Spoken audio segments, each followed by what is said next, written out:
I didn't plan to stop in front of that mural. I was on my way through the main terminal, passing crowds, luggage wheels rolling, the usual voices bouncing off glass and steel. The mural stretched across an entire wall, bold color pressed over plaster. At first glance it was cheerful bright blues, sharp reds, wide strokes. Children pointed and laughed. Tourists posed for photos. But standing close, my chest tightened. The colors didn't blend right. Shapes inside other shapes, figures bent wrong. Nothing I could name, but nothing I could dismiss either. Something beneath the paint leaned forward, asking for attention. I slipped one hand into my coat, feeling the pocket recorder's weight. I clicked it on. No reason except the unease sitting in my ribs. Through the small microphone, I caught the sound of the terminal's forced air system, the distant patter of rain on the high roof, louder now as a storm broke over Denver. But just above the mural, through vents hidden in shadow, a low hum started pressing against my ears, softer than a whisper, deeper than an engine. I moved closer, voice shaking as I narrated what I felt. Every step toward the painted wall strengthened it. At first I thought it was feedback. Maybe the recorder picking up interference from lights overhead. But I raised my eyes and saw no fluorescent tubes buzzing. Only steel grates, bolts lined in perfect sequence. The hum was not constant. It swelled and dipped, like someone slowly breathing inside the ductwork. I pressed the recorder higher, close to the painted surface. The hum filled the headphones, crawling under the traffic of voices. My pulse accelerated. The mural itself didn't move, but I felt vibration running thin through the plaster. It murmured against my palm when I leaned close enough to touch. Children still laughed a few feet away. They didn't glance at me. No one seemed to hear it. Passengers hurried past, dragging bags, yawning, checking tickets. I whispered into the microphone, describing the way the sound changed as I tilted the device. Turned slightly left, it faded. Turned back toward the mural, it grew again, louder, more exact. It wasn't a trick of my mind. My ears hissed with it. Every hair on my arm pricked. I forced myself back a step. And then the hum died, cut to nothing so sudden my own breath echoed. Only rain and engines filled the terminal again. I waited, pretending to tie my shoe, watching. 10 seconds, 20, 30, no sound. Then I leaned forward once more. Immediately, the hum surged back, trailing like a rope tightening around the skull. I staggered backward, gone, forward, present. The recording needle twitched with each shift. My mouth went dry as I realized I had mapped the edge of something invisible. A field tethered to this precise section of painted wall, activated only when approached. I rubbed my jaw and kept talking into the recorder, though every word grew tighter, more erratic. Documentation steadied me. Proof gave shape to fear. Rain lashed harder overhead. Somewhere outside, engines roared through turbulence, muted only by distance and walls. The storm carried on, but here indoors, the mural seemed to draw it inward. I placed a finger on the painted figure in front of me, an image of a child holding a plant, but beneath the acrylic surface, my skin found vibration far colder than the surrounding wall. It thrummed up through my bones. I pulled my hand back quickly, flexing fingers to chase away the tingling. The hum persisted at full rise until I dropped another 2 steps away. Then it fell slack. For a long minute, I stood there, wavering in the tide of foot traffic. Voices overlapped announcements about closing gates, lost items at security, all routine. The storm kept clawing against the roof, muted thunder striking faint echoes through glass. Nothing about the ordinary noise matched the sound woven inside my recorder. I replayed a few seconds, shoving earbuds in deeper. Beneath my own narration, the hum surged back stronger than before, as if doubling in playback. My notes recorded only 30 seconds of proximity, yet listening seemed to stretch it longer.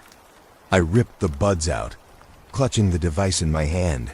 Breathing fast, I considered flagging an employee. But what exactly would I claim? That a mural sang to me through steel vents? That paint formed a channel for invisible tones? I glanced around instead. Nobody stood near enough to overhear.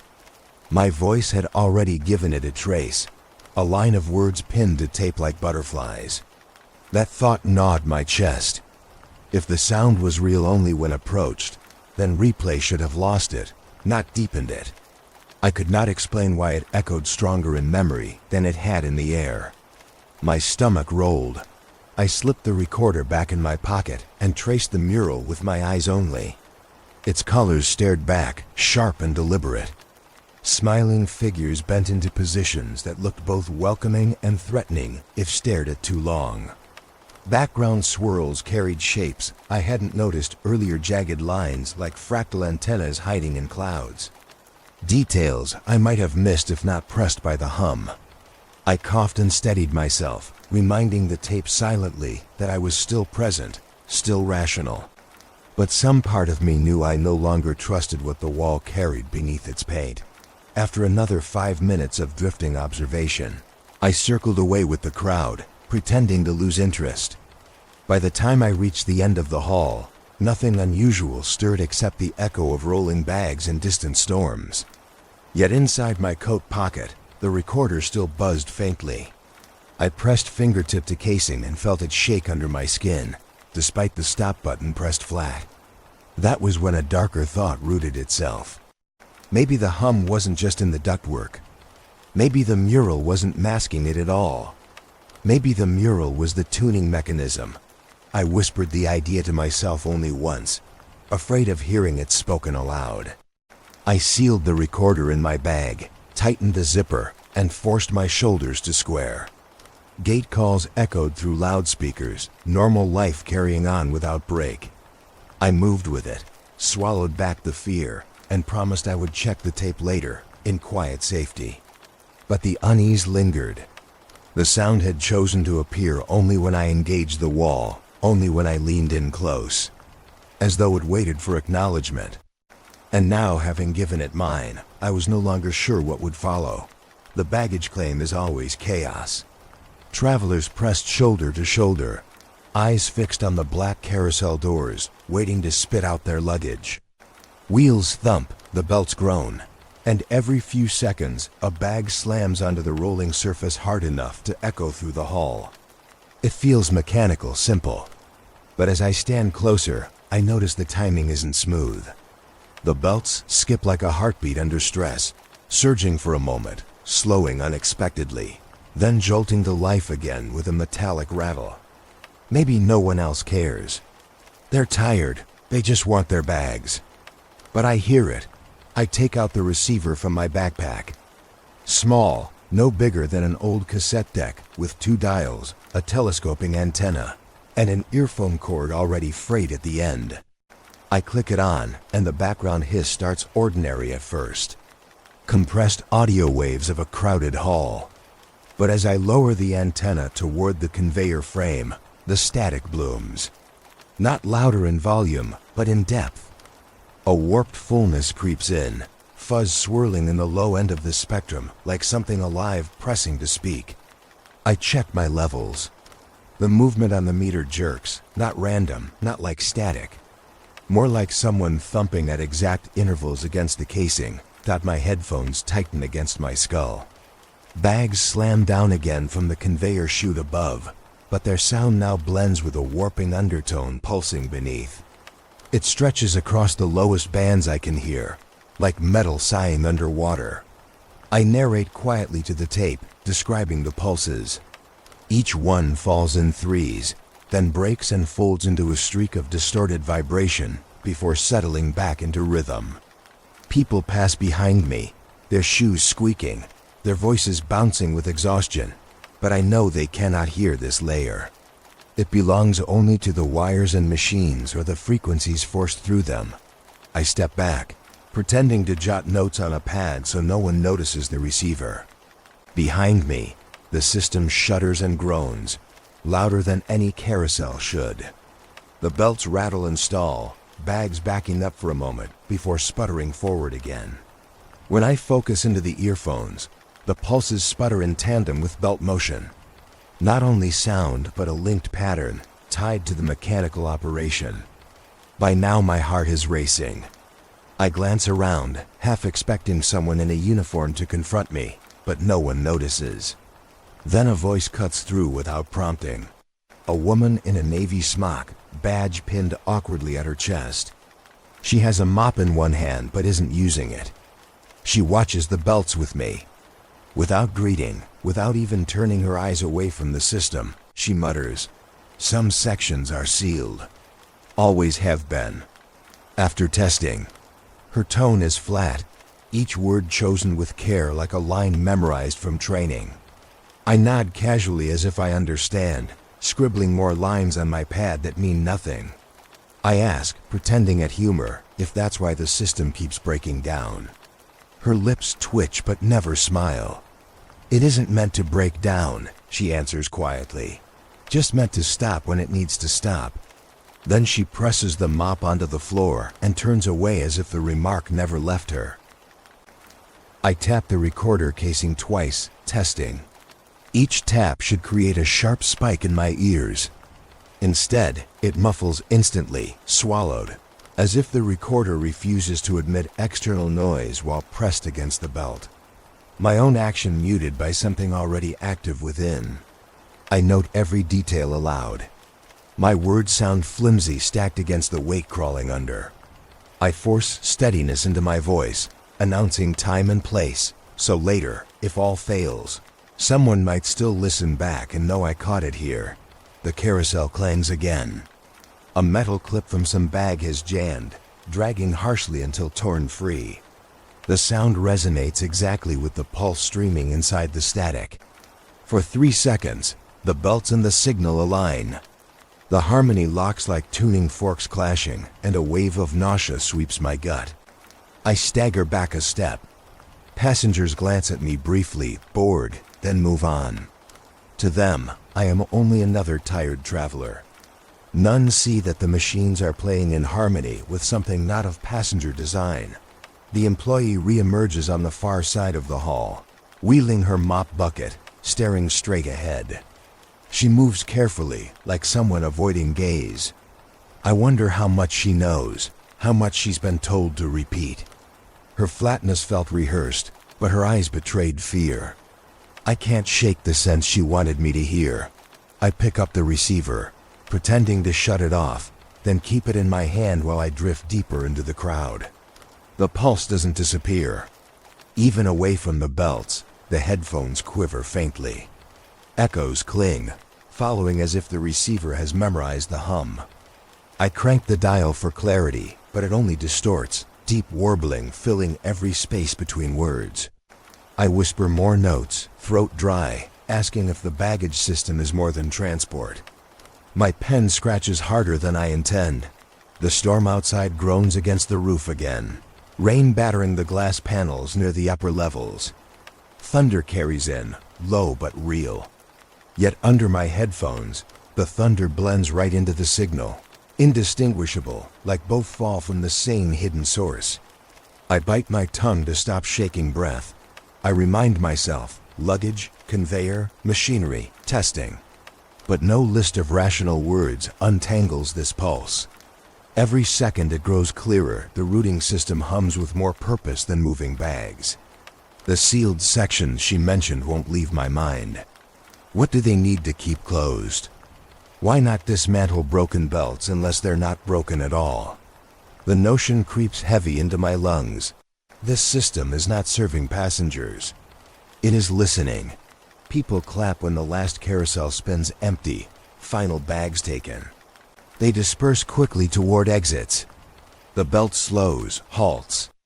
But in my headphones, the pulse continues without break, steady in the void.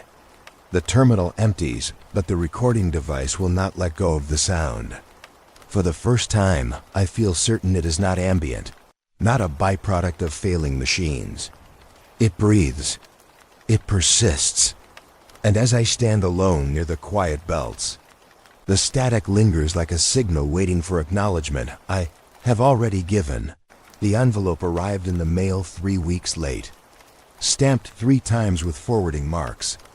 As though someone had kept deciding it didn't quite belong where it was going. Inside, under stiff cardboard, the maps. Paper yellowed, folded so long that the creases threatened to split. I laid them across my desk and smoothed the wrinkles with the side of my palm. Ink bled faintly blue into buried layers, heavier near the edges where legends and signatures stacked. These were supposed to be preliminary construction designs of the Denver International site, acquired through a Freedom of Information request. Preliminary, but revealing. Overhead, rain pressed against the apartment window, steady and insistent. I set my small speaker nearby, playing a loop of rain tracks I often left running during long nights at the desk. I switched on the recorder to habit now to capture my own process. The paper exhaled moth scent, heavy with storage.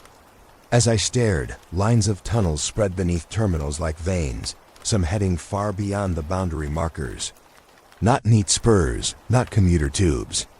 More like channels designed without care for passenger flow. Angles wrong, pushing west toward empty land. My breath hitched as I traced them with a finger dot at first. I spoke calmly to the tape measurements, notes on markings, observations about width relative to scale. But the longer I looked, the less sense the proportions made. Curves that repeated in intervals too regular, almost rhythmic. Cross points where no structures exist above. My voice slowed. The rain playing on the speaker deepened, filling space. But when I later rewound and listened back, something else had layered into that sound. Hollow knocking. 3 beats. Then silence. Then 3 again. Clear against the artificial rain, though I hadn't heard anything when I recorded it live. The realization clawed down the throat. I stopped the recording abruptly, shaking my head, pacing from desk to window. The actual rain outside hit softer, random taps against glass, never precise. Yet on the tape, those hollow knocks struck rhythm, exact. My voice cracked as I admitted it aloud, captured forever. I did not hear this at the time. The tape had stolen a sound from elsewhere and buried it over the loop I thought was harmless ambience. The admission made my fingers tremble as I pressed pause. The machine felt heavier than it was. I dug a small UV flashlight from a drawer. Practical tool. Sometimes invisible stencils or notes showed through fluorescence on these old documents. I killed the desk lamp and shined the violet beam over the map spread. At first, nothing. Then faint curling lines glimmered neon green, snake-like, converging at points already marked as sealed chambers. A design unseen on the base print, but waiting beneath. My pulse spiked. I traced one glowing route that detoured sharply, looping back and forth before linking into spirals underground. Not functional for transit. Purpose unreadable, unless the tunnels themselves were meant to create a pattern and architecture of sound. Or a geometry built for resonance. I set it into the recorder though my voice quaked. These lines are not transit lines. My throat felt pinched, exposed. The map seemed to glow differently each second, sometimes brightening when my palm drifted close as if skin conductivity sparked it faintly. I stepped back, blinking. For a moment, I thought I saw motion beneath the ink, like something fluid shifting between lines. It vanished when my eyes fixed, as though unwilling to meet me directly. I returned to the recording, pressing play again, listening to my own hesitant commentary. And there again, during pauses knocks. Always in sets of 3, patient, unhurried. Sometimes faint enough to blur under rainfall, but insistent when silence arrived. I checked the apartment walls. Knocked back. Nothing echoed. Still, when I replayed a section of tape, the 3 knocks appeared again, perfectly timed to meet my own pause, answering silence with sound. I whispered to the recorder, not sure why. Maybe to see if it would continue responding. "If you're there." I stopped the tape immediately after that, too afraid to hear what might come next. I breathed into my hands and collected myself. Notes scattered across the desk. The maps still glowed faintly, curling at corners from their age and damp in the air. Patterns sketched across them like the skeleton of something buried, no one admitting it. Symmetry too perfect for accident. I bent over again, shining ultraviolet, forcing myself to trace another spiral. My chest rose and fell sharply, breaths so shallow they rasped loud over quiet. When I touched the pivot on paper, the rain from outside softened, as though the world outside dimmed to make room for sound within. I pushed away from the desk, gripping the edge hard as blood drained from fingers. I whispered again on a fresh tape, steadying my tone as if that could impose order. Yet nothing seemed orderly about this. A map of airports should be about flow, travel, departure, and arrival. This one carried designs twisting without human need. Shapes like interlocking speakers or overlapping resonance chambers. Tunnels intended not for moving people or luggage, but for moving something else entirely unseen. The knocks remained inside the machine when I pressed play by accident. 3, pause. 3, pause. My ears started imagining them across the whole room. I coughed and laughed bitterly, a short, broken hiss. I told the tape I was shutting down for the night.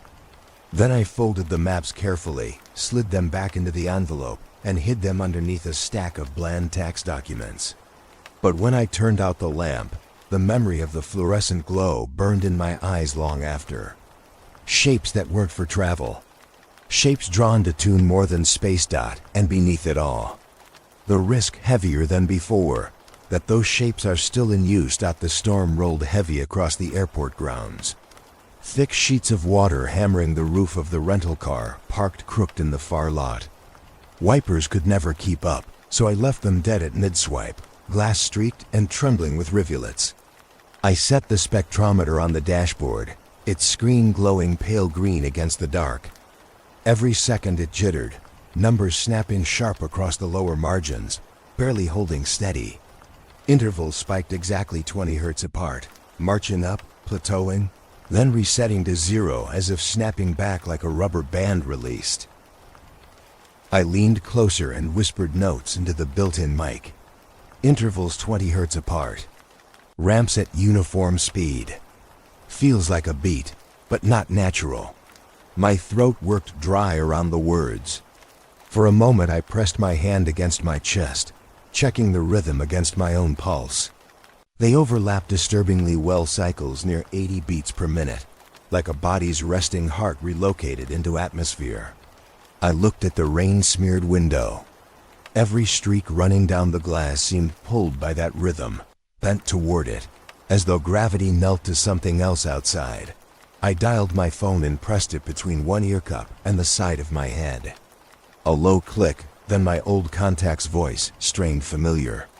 He used to run comms out of FAA field stations, back before he quit quietly. When he heard me say I was testing near the airport during the storm, his breath stiffened. He listened in silence as I described the spikes, the measured ramps. Then his tone cut sharp. Do not circulate those numbers. Not yet. Not until you know what they mean. You don't understand what amplitude ramps can trigger. The words shook unguarded, not lecture but genuine fear. I tried pressing for details.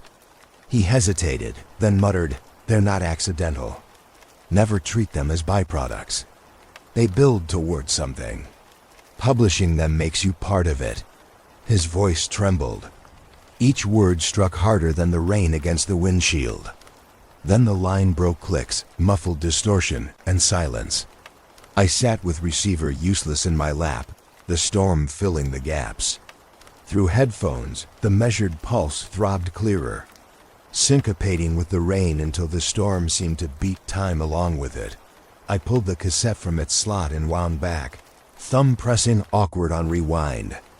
As the tape reversed, I expected chaotic roars of rain played backward, hisses of thunder melting into garbled echoes. But the playback did not carry true reversal. It sounded like the storm had been swallowed. Normal hiss vanished into a sleek stretch of blank silence, every drop erased as though clipped out of existence.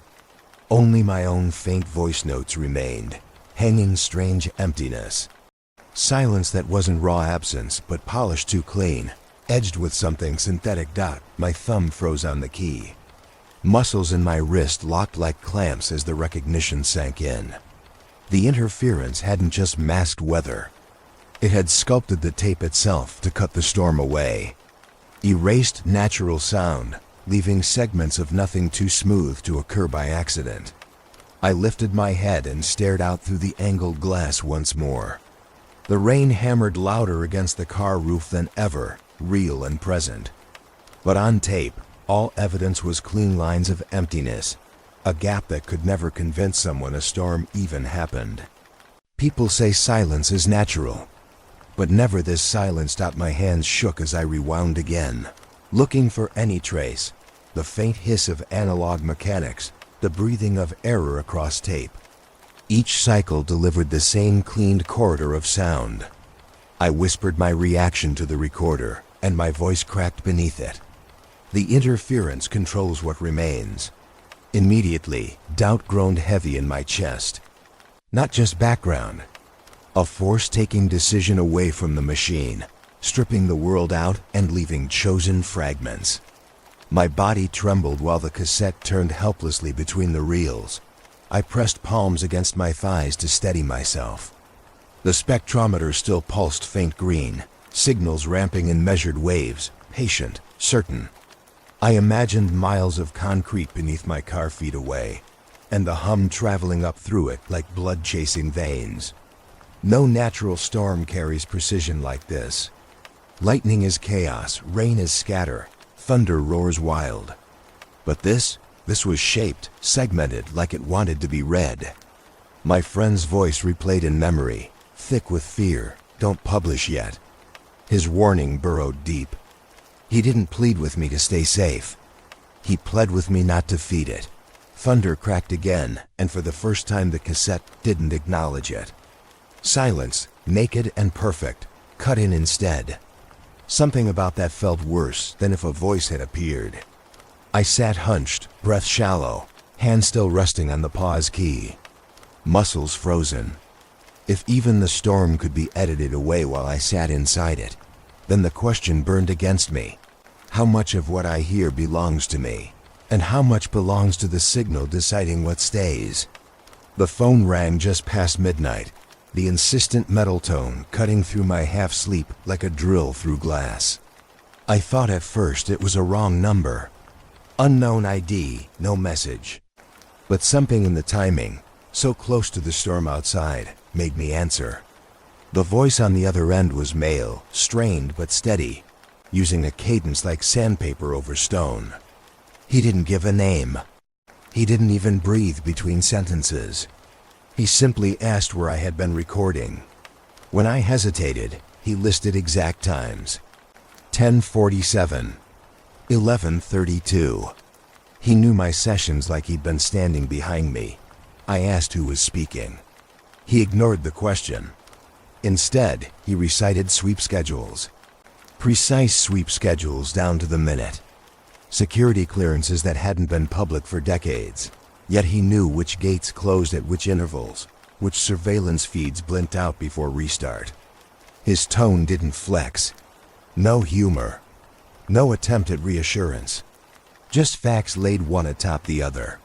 Finally, after a long pause, he said if I wanted proof, if I wanted to see the moment the airport swallowed sound into silence, then I needed to be at gate B43 before the final sweep tonight. He repeated it once, slower, as if reading coordinates to a pilot, and then the line ended. My palms sweated against the receiver. I wrote down everything the moment silence returned. My handwriting shook so badly it bled through the paper, but the words mattered more than the mess. B43. Just before closing. Everything about his delivery felt rehearsed but desperate, like information leaked knowing it would shorten someone's life. I packed my bag recorder, notebooks, the faintly buzzing spectrometer, and left without thinking. The storm beat heavy as I crossed the parking lines, each drop a hammer against the hood, but I felt adrenaline burning hotter than the weather. He knew my recording sessions. He knew the times. I couldn't turn away now. Inside the terminal was a different world. Almost deserted, fluorescent light flattened into cold sheets along polished floors. The crowd noise of earlier was gone, replaced by faint echoes. Announcements spilled half-hearted from distant speakers, calling flights that had already left. I walked toward Gate B, dragging my oldest suitcase along to play the role of stranded passenger. Every step carried tension, like someone already watching me. By the time I reached the barren stretch of corridor near 43, the place was empty. One janitor with headphones pushed a mop across the far end. Humming vaguely to a beat, he seemed desperate to stay inside. I lowered myself into the plastic seat, slumping like a traveler resigned to bad luck. I checked my watch. 11:56. I clicked on the recorder inside my bag, leaving the zipper half open. Then I waited. A long 5 minutes passed beneath monotonous buzzing light. My eyes burned from fighting fatigue. Then, without warning, faint clicking burst through the earphones resting around my neck. At first, I thought it was luggage wheels rolling across a distant surface. But when I tightened the cups against my head, the sound was sharper, defined, repeating at near regular intervals. Click, click, click. Pause, click. Click, click, click. My notepad slid onto my knee, and I began jotting times automatically. Each sequence pulsed in sets, then broke in irregular cascades. The pen tore paper with the speed of recording. Sweat dripped down my temple, though the gate air was cold. One counted 15 individual sequences in the first 2 minutes before the cadence changed, stretching longer, lower, until they almost resembled syllables slurred in digital throat. Language? My mind tripped over the possibility as distortion fuzzed between pulses. Something behind the clicks wanted to articulate, buried under static like a mouth wrapped in gauze. For each cluster, faint harmonic residue lingered, pitched high enough that it raised gooseflesh across my forearms. I steadied my breathing and whispered observations into the microphone I kept clipped beneath my collar. Click sequences interlaced with distortion. Tonal residue present. Feels deliberate. My words cracked midway, betraying the pulse of fear I couldn't hide. Across the gate, janitorial staff passed again, dragging refuse bags, pushing vacuums. None of them reacted, which meant either their ears weren't tuned to this frequency, or they had learned to ignore it long ago. I turned my head and stared at the darkened glass of the waiting area. Rain streaked down in perfect lines, mirroring the clicking patterns. I couldn't decide if it was my imagination, manufacturing synchronicity, or the airport adjusting physical rain to its signal. My pen kept moving, filling margins with tick marks for each cluster. 11 minutes into recording, the cycles shifted again. This time not clicks, but a hollow resonance woven into them, hovering like the faint exhalation of a choir pressed halfway beneath water. My stomach tightened. It wasn't external noise. The earphones carried it so close it felt internal, like bone-conducted sound bypassing ear canals. I adjusted the dial, lowering gain. The static hushed, but the pulses remained, unwavering, each bit of distortion seeming more like scrambled dialogue rather than interference. Every time I held my breath, straining to distinguish meaning, I almost caught syllables. Never enough for words, but enough to know something was being shaped. I leaned back in the plastic chair, pretending to sleep as a guard strolled by. He glanced across the row, his eyes brushing mine quickly but without pause. The kind of glance that suggests suspicion without proof. I slouched deeper, pretending to dream, even as the clicks increased in urgency. Each cluster now preceded by a faint pop, like microphone feedback too distant to register fully. By 12:32, the signal tripped into rapid energy, clicks layering so fast they blurred. My hand cramped trying to note timestamps for each. Eventually, I gave up and pressed the notebook against the recorder mic instead, letting scribbles scratch as audio markers. My pulse thundered in chest and wrists. The distortion thickened beneath the pulses until it sounded like stacked voices gargling through thick static. I whispered, "This is not output. This is intake, collection." The words frightened me the instant they left my mouth, as though speaking them aligned me to the mechanism working here. Then the phone buzzed again, startling so violently I almost dropped the receiver. The same voice as before. "Whisper now." He didn't give context, no greeting, nothing. Just one line. "They aren't broadcasting out. They're drawing in." His words trembled like they were forced through teeth clenched. Then the line died. Not silence, dead air, the kind that feels like the line isn't disconnected. Just muted deliberately so you can feel someone still at the other end. I stared down at my hands, heart pounding in throat, knuckles pale. My pen tapped without rhythm against the page. I didn't dare speak the words aloud again, not here under buzzing lights.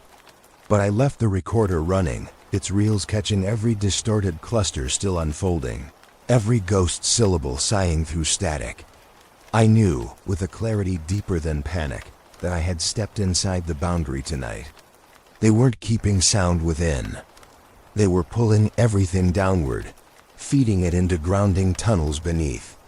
And my tape now carried proof of that draw, tugging not just rain, not just signal, but something closer to me with every passing cycle. The sign on the door was clear. Authorized entry only. Yellow background, black block letters, corner peeling from years of moisture. The kind of sign you know people walk past every day without noticing. But tonight, my eyes fixed on it. Rain pressed against the outer windows, and here, at the threshold of this service corridor, water leaked under the seam, pooling where no drain should be. It spread thin across the tiles and gleamed under the fluorescent wash of ceiling lights.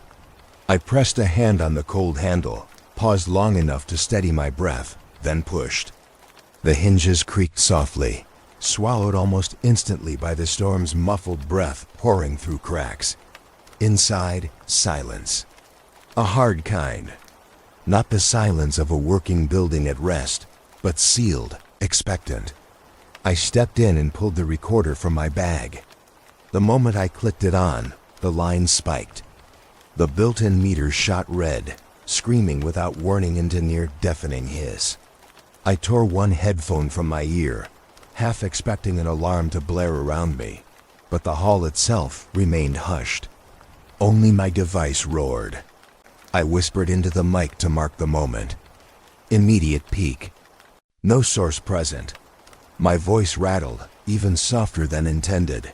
The corridor stretched long, narrowing into decay. Walls were freshly painted, too clean to match flooring long stained by rust and leaking pipes. Overhead, the lights flickered in uneven rhythm. Not the usual strobe with failing ballast, but dimming in slow waves, as if each circuit gave power away to something else drawing current. They never burst. They only sagged, weakened, then revived. I raised the recorder, watching the meter flinch with each dip. The hiss surged, then contracted, shaping itself with the lights in complete sync. I stood there listening, chest pressed tight, knowing this wasn't random malfunction. I walked deeper, water seeping past my shoes. The hiss bent, softened to a deeper undertone. As I strained, another layer emerged beneath, a swell timed, too exact to dismiss. It pulsed in intervals, slow and regular, carrying weight similar to lungs inhaling, exhaling. The tones did not mimic words, yet their cycle was human enough that I found myself matching breath to it without meaning to. I caught myself and stopped, forcing a cough to break rhythm, horrified at the way my chest wanted to align with tones pressed into concrete. I whispered into the tape again, softer now. Swell distinct. Interval equal to breathing. The lights dimmed again, brighter this time on revival, casting sharp shadow across metal pipes running along the wall.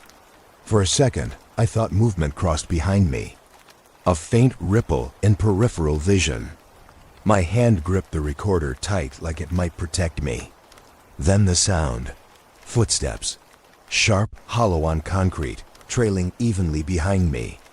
Not quickening, not shuffling, just firm weight landing in perfect sequence. Instinct froze me in place. I didn't turn. My heart pressed against ribs, pounding louder than the hiss.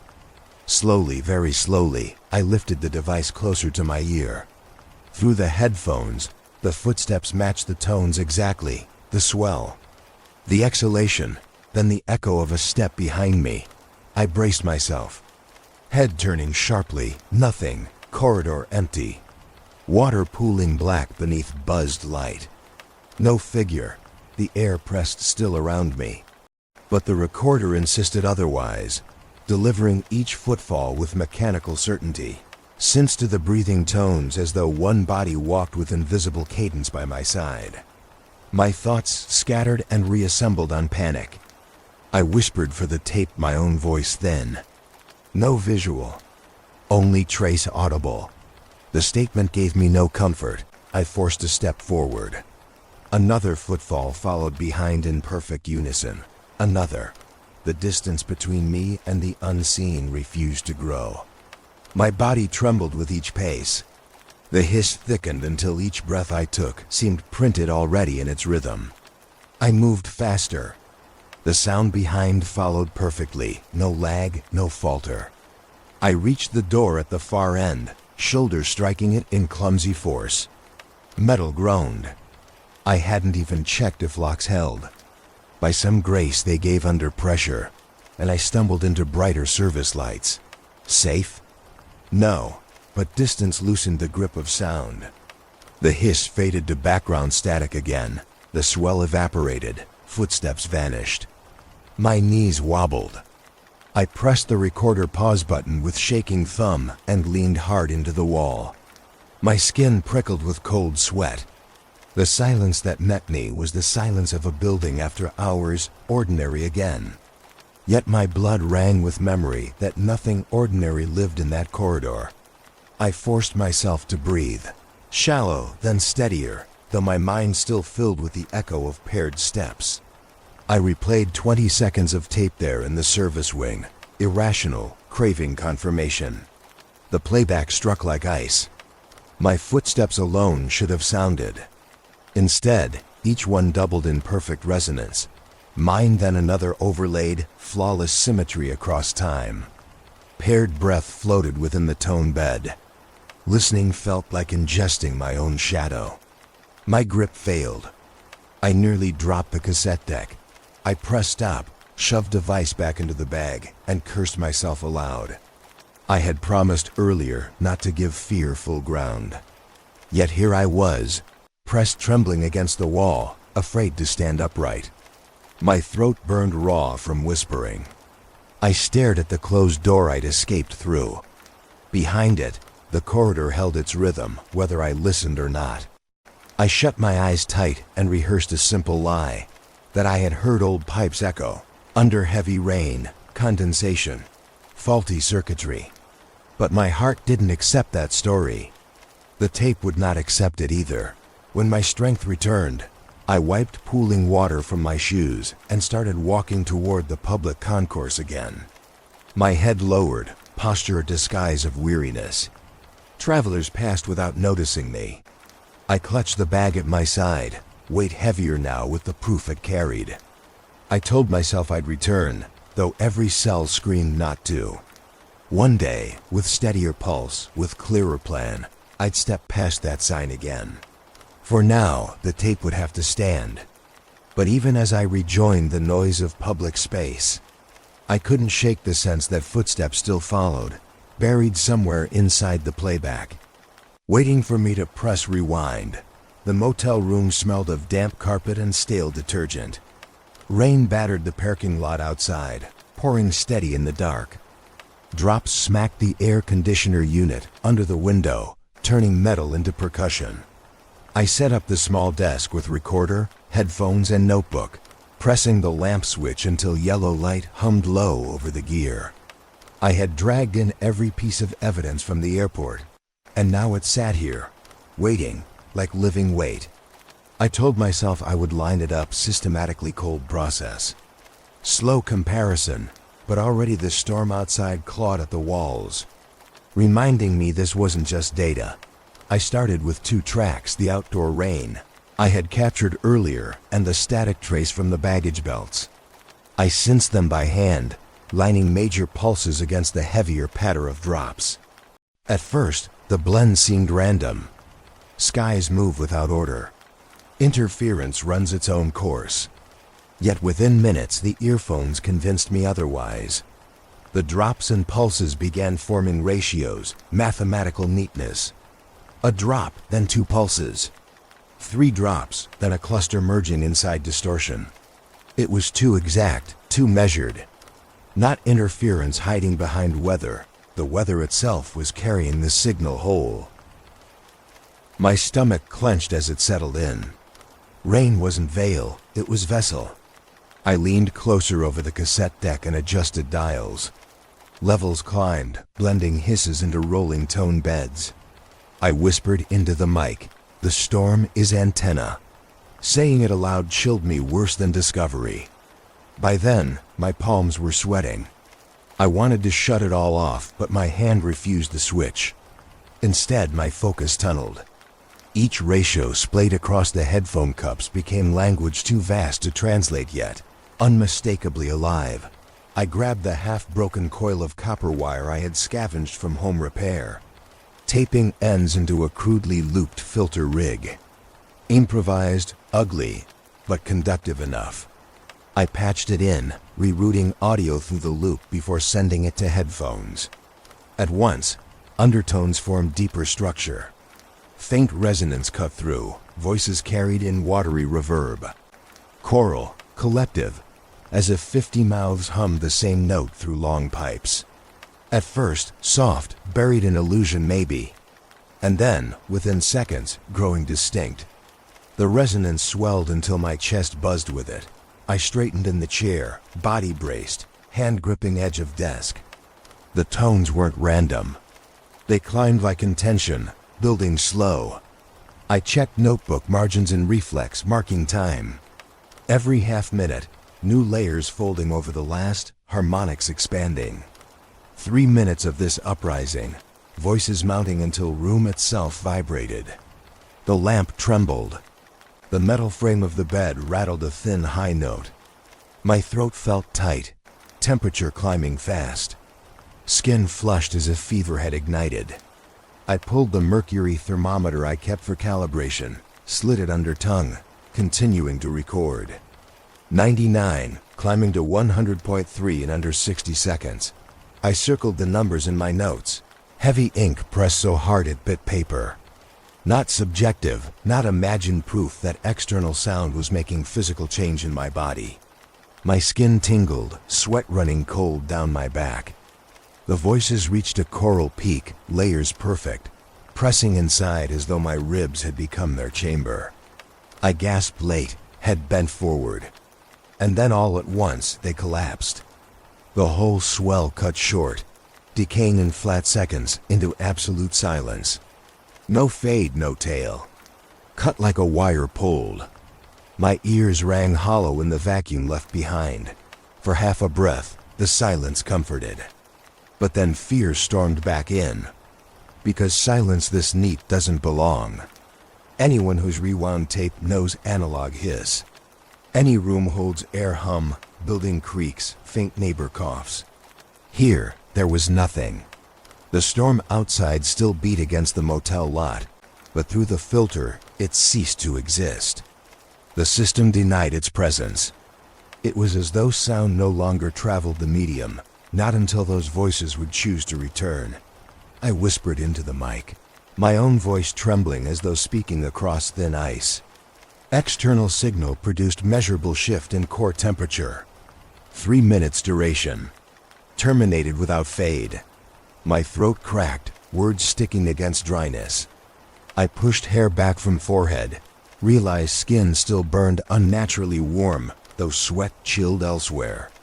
My pen scratched notes automatically, but the circles I drew around the thermometer reading kept widening, ink bleeding into the page as I pressed harder than paper was meant to take. The question kept beating inside my skull. If sound can alter temp inside my body, what else can it reach? Pressure, memory, blood? Each thought arrived faster, narrowing into terror at how permeable I truly was. Years knowing sound passes through skin, but never believing an agency behind it. Now the earphones hissed faintly on desk, residue not gone, whispering like it still tested me. That residue belonged less to weather and more to something reaching through carrier, waves to measure me back. I tried to steady my voice, but every word on tape cracked. Storm itself is no mask. It is conduit. What else passes between? My chest ached, the ribs pulling, as if they no longer trusted my lungs with the task. I yanked cords free, tearing the copper loop loose, wires sparking faint as they bent. Choral resonance vanished back into storm. The real rain poured steady at window again, while the motel fluorescence flickered once above me. I sat frozen, palms flat against desk, waiting for rhythm to return. Waiting for proof I still breathed independent of it. The thermometer rolled in circles near my elbow, mercury trembling up and back like it knew something I hadn't admitted yet. I swallowed hard and forced words again, softer. If voices move through rainfall and rainfall carries through me, then openness has no edge. Silence answered, broken only by water hammering glass and neon sputter outside. My body shook without decision, asking how much of me was already inside the recording. The diner was nearly empty that morning, the rain outside still tapering from the night storm. Grease clung to the air, eggs frying somewhere in the back. I sat across from my FSA contact, coffee cooling in front of him, lines under his eyes deeper than usual. For a while, he avoided speaking, shifting his spoon around the rim of the mug as though the sound itself might buy him time. When he finally met my stare, his voice cracked into a confession that seemed pulled from him unwilling. Early tests, he said. They knew about anomalies in passenger reports after storms. His words came slow, measured, like peeling a scab. Auditory afterimages, he called them. People left the airport and weeks later insisted they still heard muffled voices when alone. Not loud, not enough to send them to doctors, but subtle, repeating, phrases they couldn't place. Some claimed it was their own names, others unfamiliar languages, always arriving in quiet gaps. He said logs existed. I leaned forward. He didn't deny it. With hands reluctant, he slid a worn leather book from his bag, placing it against grainy tabletop as if it burned. The logbook was old, heavy in my palms. Yellowed pages showed neat columns of handwriting, interrupted every few leaves by thick black strokes. Names struck out, notes covered. Only bleeding shadow remained beneath. My pulse picked up. He kept his gaze on his coffee, refusing eye contact. I flipped pages slowly until my sweating fingers smeared ink. Observations about post-storm delay effects, scrawled in faint pencil. Passengers walking corridors alone, repeating whispered samples, dismissed as fatigue. Each note ended in the same block stamp, controlled, followed by blackout bars. I asked why so much redaction. He said the arguments went nowhere. Better buried. I asked to keep the book. He tensed, shaking his head. But then, perhaps tired of carrying weight he no longer wished for, he allowed a compromise. 10 minutes in the back of the diner's copy machine. Quick, quiet. I hurried through it, each page flattened under heavy lid, machine hissing, spitting faintly curled sheets. Behind me, he kept watch near the counter, hand stringing the handle of his mug until knuckles paled. I finished, slid pages back hurriedly, and handed the book across before thanking him. He didn't answer, only closed it like burying a body, shoved it back into his bag and left. That night, alone in the motel room, I spread copies across the bed. My recorder sat open on the desk nearby. I tried editing tapes from the last corridor sweep, syncing intervals to footnotes I had circled in the log. The air outside was quiet. Rainwater still dripped from motel awnings, but the storm had passed long ago. Yet as headphones tightened across my head, faint whispers seeped from reels. At first I thought them interference, overlapped voices from the previous night. But then the chill arrived, because the voice was mine. The phrasing exact, yet repeating seconds before I actually spoke. I sat rigid, pen frozen mid-stroke. My narration doubled. Playback delivered my words before my throat had carried them.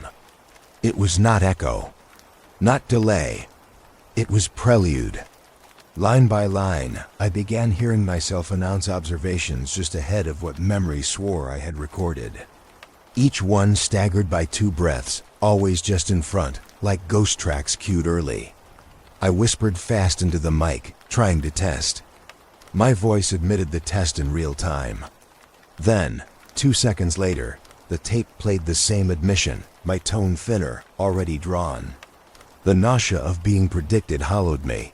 I slammed the stop button down hard. The cassette reels groaned, slowed. But they did not stop where commanded.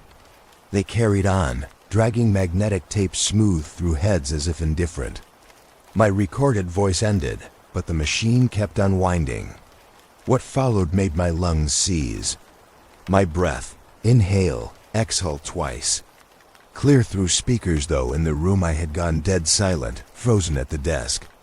I yanked cord free of the headphone jack and the silence crashed heavy. But still my chest heaved from the playback, convinced that a second version of me lingered, breathing past my control. I didn't switch off the machine again that night. I left it open, but silent as proof of what had occurred. My ribs shuddered every time I remembered those extra breaths. Sweat clung slick under my arms, my skin refusing cool. I flipped through copies on the bed, eyes burning lines into faint pencil words until they blurred. Again and again, I circled a phrase tucked in margins, auditory afterimages. Beside it, in heavy pen, the description, Phantom Self. The maps sprawled across the desk like arteries opened on paper. Photocopied sheets still curled at the corners from too much heat against the copier glass. I taped them edge to edge until Denver spread in fragile patchwork, an underground skeleton superimposed across the city. Rain tapped gently against the motel window as if coaxing progress, reminding me it had always been the storm carrying the alignment through. I placed pins at tunnel entries marked earlier, then laid transparent tracings of waveform peaks from my recorder on top. The alignment made my hands shake. Each recorded hum from separate nights tied directly to mapped storm drains, radiating outward. Not random, not scattered. Structured in circles, repeating at intervals so clean, I whispered disbelief into the room. The pins connected not as infrastructure, but as arcs, forming concentric bands. Each hum mapped perfectly to points I hadn't noticed, until overlays forced them into cohesion. I took a deep breath and forced myself to whisper into the tape. Coordinates line up. Circular symmetry. Intervals exactly repeated. My pen scrawled across the margin at speed, arrowing vibrating points into interconnected design. The realization swept heavy. Tunnels never meant just for passenger flow.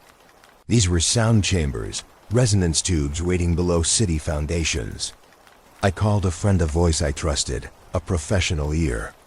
An acoustics researcher, someone who had measured cathedrals, amphitheaters, parks where echoes behave like manipulated physics. Her voice turned curious when I told her the patterns. I sent photos, sketches of the layout across my desk. She stayed quiet for a long time, then spoke with strange hesitation. It's not drainage. The shape's resonant. Like a cavity meant to amplify. Like a mouth, really. She half laughed, then tried to retract the weight in words. But even a joke left resonant terror in me. I replayed the tape from the earlier night, the one with my voice doubled. announcing observations seconds in advance. I slowed the playback deliberately, dragging draw out longer than natural. Beneath the words, low pulses breathed. Paused reels captured intervals swollen wide. Tick marks at spacing intervals measured along the hum formed the same arcs pinned across storm drains on the blueprint overlay. Perfect match to spacing found in tunnels. My double voice hadn't just predicted words. It carried rhythm of structures underneath, printed onto magnetic strips like blueprint voice. I leaned over the desk, arms stiff against wood, whispering everything into mic. My tone cracked uneven, but I forced record regardless. The echo is not accident. The tape carries spacing identical to map tunnel arcs. Audio and architecture mirrored. Resonance interacts between them. My breath stuttered in thin sheets of air, throat bone dry. I scribbled notes across my copies until paper nearly tore. Even slowed playback made my ribcage swell instinctively, as if body recognized intervals more ancient than words themselves. The storm outside spiked again, drops smearing across glass. My copper loop, still bent from earlier experiment, hissed faint when brushed by breeze from open vent. I adjusted dial. Scaling waveform produced matched circles and numbers, themselves distance between hum sequences aligned, mathematically with distance between storm drain loops measured across map center. Exact ratio, as though city itself had been tuned like string stretched across soil. Each line spiraled outward. Each hum vibrated back inward. For longer than I realized, I sat in trance before paper, lines burning into vision until veins hummed with pulse already established below me. My pen slipped loose, rolled to floor. My head sank forward, resting near the taped edges while playback hiss shook against earphones half resting. Over and over, same alignment hammered in. Denver's foundations formed instrument, not accident. A chamber long composed, disguised as civic transit. I spoke aloud even without recorder live, trying to convince myself denial fit. Drains, utility runs. They line up sometimes, but doubt never carried weight compared to precision. Voices in playback already matched. Pitches aligned. If a voice repeated ahead of me, if tunnels arranged like mouth, then sound wasn't product. It was designed out. My acoustician friend called back briefly, her tone less certain than earlier. She said resonance signatures this clean never appear unintentionally, never appear from ordinary storm control. She grew quiet, then added she didn't want further involvement. She asked not to be cited. When call dropped, silence hung heavier. I stared across photocopies and remembered her half-joke, a mouth. The idea pressed into marrow. A mouth doesn't only project. A mouth receives. A chamber of tunnels designed round the city as cavity, taking rainfall and transmuting it into voice signals carried across machines like mine. Recording devices don't reveal, they participate. The city above doesn't just sit on soil. It sits in throat of resonance. Every resident, each building, crowded in chamber shaped below, unaware their footsteps count as vibration fed forward into machine creation. I picked the recorder up, played once more, listening until my head ached. My ghost voice repeated lines ahead, slower, precise. Beneath it, hum drummed in patterns exactly equal to distance between circles on map. Not metaphor, flat perfection. A voice seated inside architecture waiting to be heard. I pressed pause, trembling. For the first time since arriving, I worried not about surveillance, not institution, not secrecy, but about scale. This wasn't equipment hidden beneath terminals or tunnels reserved for baggage. It was city length, regional, swallowing environment itself. The sound chamber extended beyond civic thresholds, built so long and deep no citizen could name it. Yet tonight I sat above, earphones filled with chords of structure alive. I whispered finely, voice so thin it felt transparent. This is not infrastructure. It's instrument. Saying it aloud shattered denial like glass cracking bared ear. I folded maps tight, stuffed them back under books before vision fully unraveled, though I knew paper carried no safety. Overhead, motel light shook faintly as storm pressed harder. I stared at ceiling, heart squeezing, understanding city was not host to system. City itself was body of system resonance cavity, built mouth, and in that mouth, I had already spoken. Dusk sank fast over the field as storm haze thickened, the horizon swallowed in black-violet clouds. I left my car behind the service fence where weeds grew high, slipping through a section cut months ago by someone braver or more desperate than me. The grass slapped wet across my shins, each step sucking into soft earth, turned to mud. Across the stretch, the runways lay oddly still wide plains of concrete, darker with pooling rain, lights distant like scattered stars. I hunched low and walked toward the silhouette that had drawn me here. A depression in the ground, a slope glimpsed once on satellite overlays and marked on no map's dot as I closed distance, the shape clarified. A wide door sunk into earth, half obscured by soil and gravel sliding down its sides. The metal surface reflected lightning faintly, jittering pale pulses each time the sky cracked white. No signage, no painted markings, just heavy steel with seams locked tight, except where glistening rivulets of rain cut channels downward. I crouched behind a berm, pulled the spectrometer from my pack, and clicked it awake.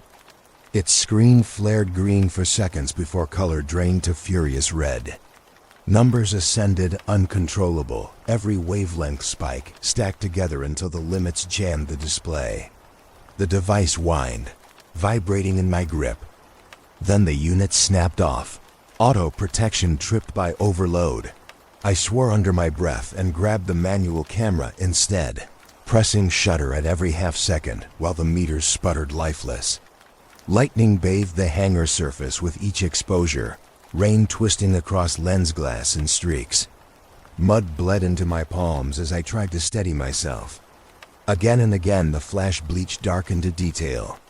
Each picture froze fluctuating shadows across the sunken slope, bending as if air itself warped near the seam.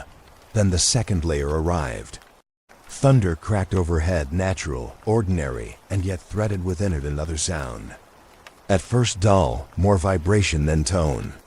But in moments it swelled, separating clearly in my ears through headphones still coiled around my neck from earlier capture. Not thunder. Low voices, chanting words too blurred to parse, or mechanical organs grinding into cadence that only resembled breath. My jaw locked tight, fear pressing into bone, yet I couldn't look away. The hangar itself seemed to exhale, metal vibrating with phrases it couldn't shape. My shoes slipped in the mud as I edged closer, foolish instinct pulling me despite warning. The chanting grew louder, now dragging at ribs with resonance deeper than thunder. I could feel it in cartilage, along the spaces where breath should stay private. Somewhere behind thunderclaps it framed syllables, breaking storm into ordered pulse. I whispered the words tumbling in head, recorded even as terror shook voice. This is a door. This is not closed. Sudden light seared the corner of vision. Security lamps on tall poles ignited in sequence, flooding runway edge in harsh white. My chest tightened. First instinct hide. I dropped instantly, pressing belly flat into soaked grass beside the ramp. Mud-filled pockets, smeared collar, my notebook soaking heavy. Beams widened, scanning across rain stutter. I watched them creep near, frame of white inching towards slope and hangar face. I forced breaths shallow, nose against soil, recorder grinding beneath ribs. For seconds, it seemed inevitable. The light would sweep across, catch me sprawled, hold me in sterile glare. Then an engine from far across field roared warning. The beam swung abrupt, turning to track something unseen on opposite side. My opening. I bolted, shoes sliding instantly, arms windmilling for desperate balance. The chant followed in ears, doubling through headphones that whipped against chest as I ran. Every step shrieked mud, trying to claim my weight. My lungs blazed, throat on fire. Each gasp mingled with impossible syllables still clawing from storm. Voices too alive for machine, yet too cold for prayer. Grass fields opened wide beyond concrete margin. I fled blindly into it, ignoring cuts, ignoring sodden earth-sucking shoes nearly off, ignoring burn in thighs and ribs. Behind me, the beam swept back, tracing air where I had been. Ahead, only black plain whipped by rain. The voices didn't fade. They carried, as though the hangar had marked me, assigned notes that clung long after distance should matter. By the time I collapsed to knees under sagging fences near outer lots, I could barely breathe. Mud crusted across knuckles, chest heaved sharp, camera pressed hard into ribs. My entire body quaked with adrenaline. It took minutes before I could even uncoil headphones to check device screen. Part of me feared absolute wipe tape blank, camera corrupted. I pressed play anyway, hunched over mud, rain still searing scalp. And there it was. The chant. Not lost, not dulled by storm collapse. Strong, layered, insistent, rolling on long past thunder had ceased above. Voices interlocked, mechanical wheeze overlapping choral strands, like machines giving life to vowels never meant for air. My own soundless breaths punctuated between, proof of my presence yet powerless against their alignment. Hours later in motel, dripping clothes piled in corner, I replayed once more. Storm outside had moved on, sky clearing faint. But through reels with headphones tight, chanting continued. Clearer in calm than in field, separate from weather. Voices survived storm they borrowed. They had never needed thunder. They only needed conduit unlocked by that door, the sinking steel that pretended blockade but thrummed alive beneath. I stared across wall, body still trembling from chase, hardly reassured by survival. What terrified most wasn't security light or overload spectrometer. It was endurance of voices unaffected by storm's end. If this was hangar door, then nothing sealed it. Instead, it remained breathing, receiving, chanting still. It was late. Hours passed when the motel should sink into true silence. The rain outside was light, no more than a thin mist drifting across the parking lot, but I kept my gear running anyway. The recorder hissed steady on the desk, a comfort and a threat at once. I leaned close, pencil gripped in shaking fingers, waiting for anything new to show itself in the static. The longer I listened, the more fatigued I became, ears folding over themselves, trying to distinguish real from bleed. Then it started. Buried low, nearly swallowed inside the surf of white noise. A pattern. Clearer with gain turned up. Numbers. At first plain repetition. 3377. I froze, pencil tip pressed hard into paper until it almost broke lead. The interval exact, no stumble, no human uncertainty. I recorded in low whisper, describing rhythm, noting that the sequence fell into place like clock gear. 3 beats, pause, 7 beats, pause, then restart. I checked clock on desk. 11:49, 70 seconds before forecast predicted the next rainfall. Right on cue, droplets tapped the window. My ears prickled when the static matched it. The numeric cycle had begun before the first drop landed. By 12 sharp, rain poured steady, and the hum beneath static shifted again. This time no pause. Continuous 7 stretching on, droning to the rhythm of storm. Each digit lined with intensity of weather outside, as if rain obeyed order spoken. Beneath hiss, I whispered to tape. Transmission predictive. Beginning ahead of sky. Ending exactly when storm ends. I felt absurd, speaking hypothesis against rushing noise, yet everything pointed taut. Because when clouds thinned, the numbers thinned too, falling back to neat cycle of 3, then silence. Coincidence would have required chaos. This was symmetry. This was command. Sleep impossible now. I scribbled lines faster than hand could follow. Every cycle noted, every interval drawn in restless circles. Words faltered, so I wrote digits instead, page after page. 33377. Sequences crawling beyond margin. The ink smeared underhand until all notes blurred gray. But still I kept going, veins thrumming to rhythm the way lungs had once sensed a phantom breath in corridor. This wasn't accident. This was pattern meant to be followed. I stared at the page, then pressed mic closer to mouth. I asked aloud, voice cracked from dried throat. Algorithm? Scheduled code? Or something watching rainfall and projecting it forward? I stopped speaking, ears straining for proof. Tape reels turned, his thickening around edges. My heart picked up hard, sweat cooling my back even though heater clicked low. The static shifted. Small at first, then sudden rupture. Numbers stumbled against each other, out of cycle. 337. 373. It felt like error, but the emphasis was too deliberate. My skin crawled with the recognition that the sequence broke only after my question.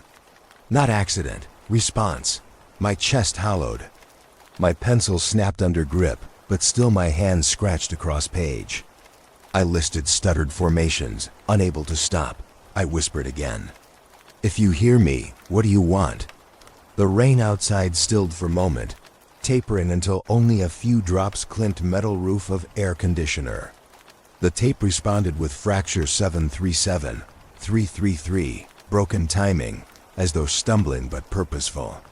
My blood ran cold. Nothing in previous hours had shifted that way. It listened. Or worse, it had always watched, waiting for acknowledgement before choosing to reply. My ribs ached from how shallow I breathed. I caught reflection of myself in the motel mirror, shoulders hunched, pen moving without command, face pale against lamp glow. Writing numbers furiously, as if hand alone understood sequence, though brain pleaded stop. I dropped pencil once, but fingers found second before thought. Circle, circle, digits layered until notebook brimmed like code spiral. No choice in motion. I pressed stop on recorder in panic, but reel dragged 2 more seconds before locking. Silence followed, naked, pressing harder on skull than hiss.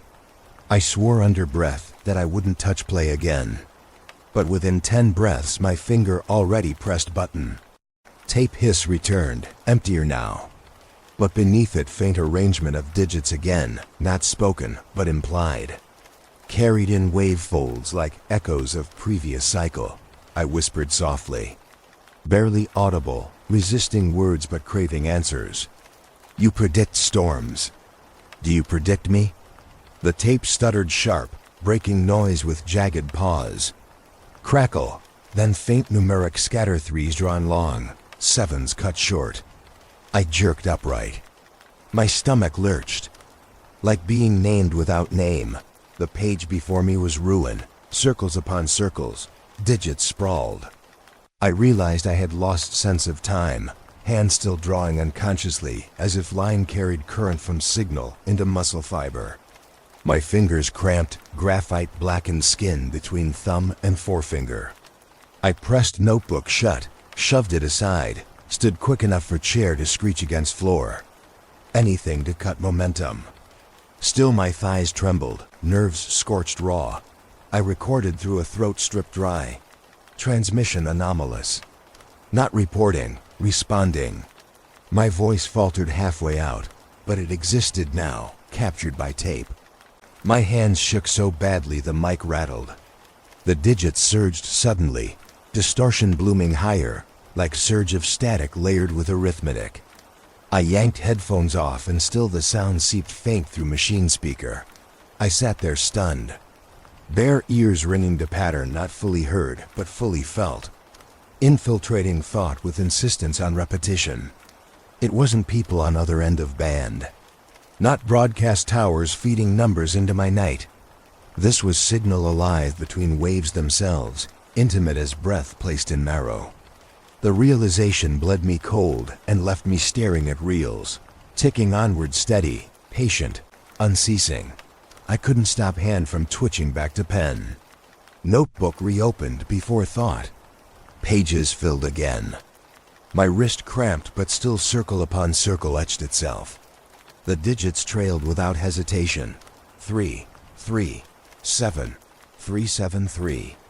My handwriting less mine with each pass, but something latched on.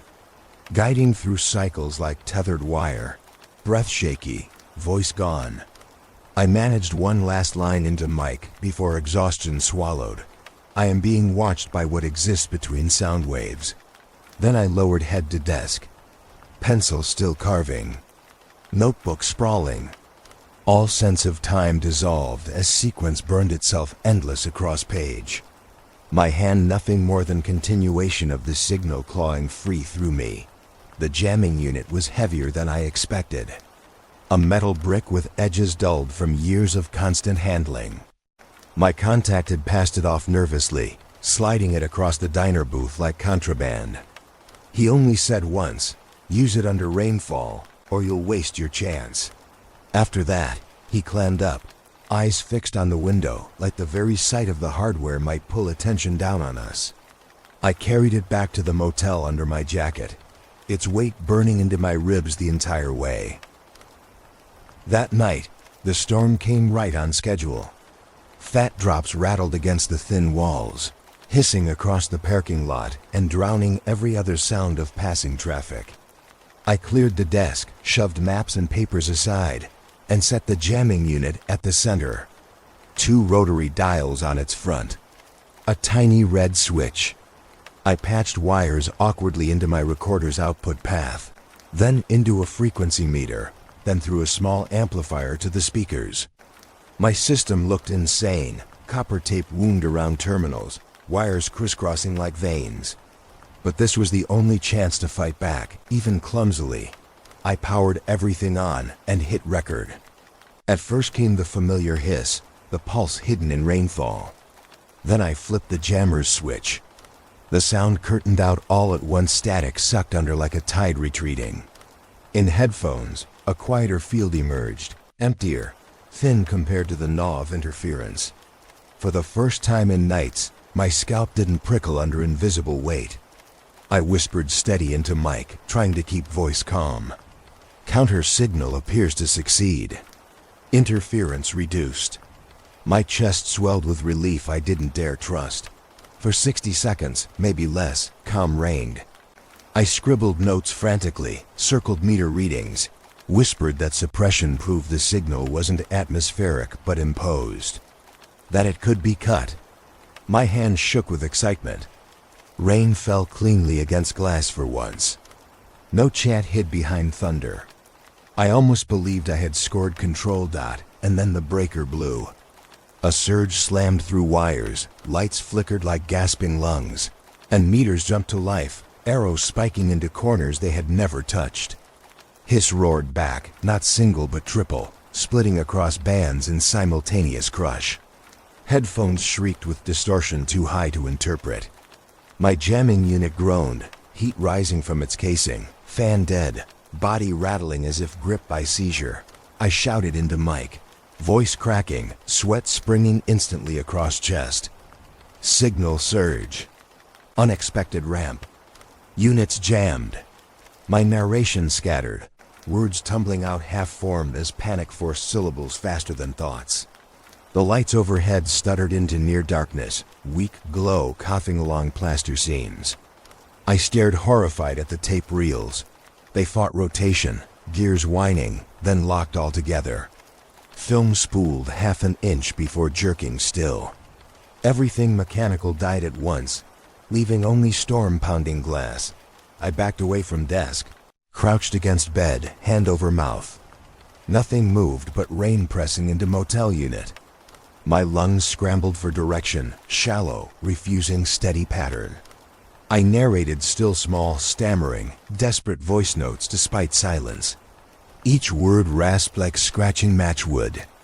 Internal logic insisted, record evidence no matter if system dead. But the heaviness of air convinced me it was listening still. Something nested in blackout, waiting for fear to crest. 5 minutes crawled by before system stirred again. A low hum. A faint clunk of fan blades turning belabored. One lamp blinked back to life, stuttering. Recorder reels lurched, spitting magnetic tape a fraction before crawling again. Devices woke ragged. But the jamming unit never revived. Its switch lay tipped, unlit, cold. I flipped it thrice, pounded casing with palm. Nothing. Its life shut off as though power carved out precise. My contact wouldn't be surprised, I knew. He had expected this. I slumped into chair, adrenaline flooding out as teeth chattered. I pressed play on the surviving tape, dread-gnawing. Expectation of mishmash distortion. Expectation of blank. Instead, what poured through headphones shattered me deeper. My own narration. Not the clean explanation from start. The collapse. My voice repeating the panicked fragment. Signal surge. Units jammed. Over and over, etched with staggered distortion. The exact moment of breakdown, captured like chant and folded back, I replayed, sick. My insides seized with realization. The system had taken my error as cue. Learned rhythm of collapse. Now it looped me as fragment. It knew my voice cracking under pressure and pressed it back until it struck as chorus.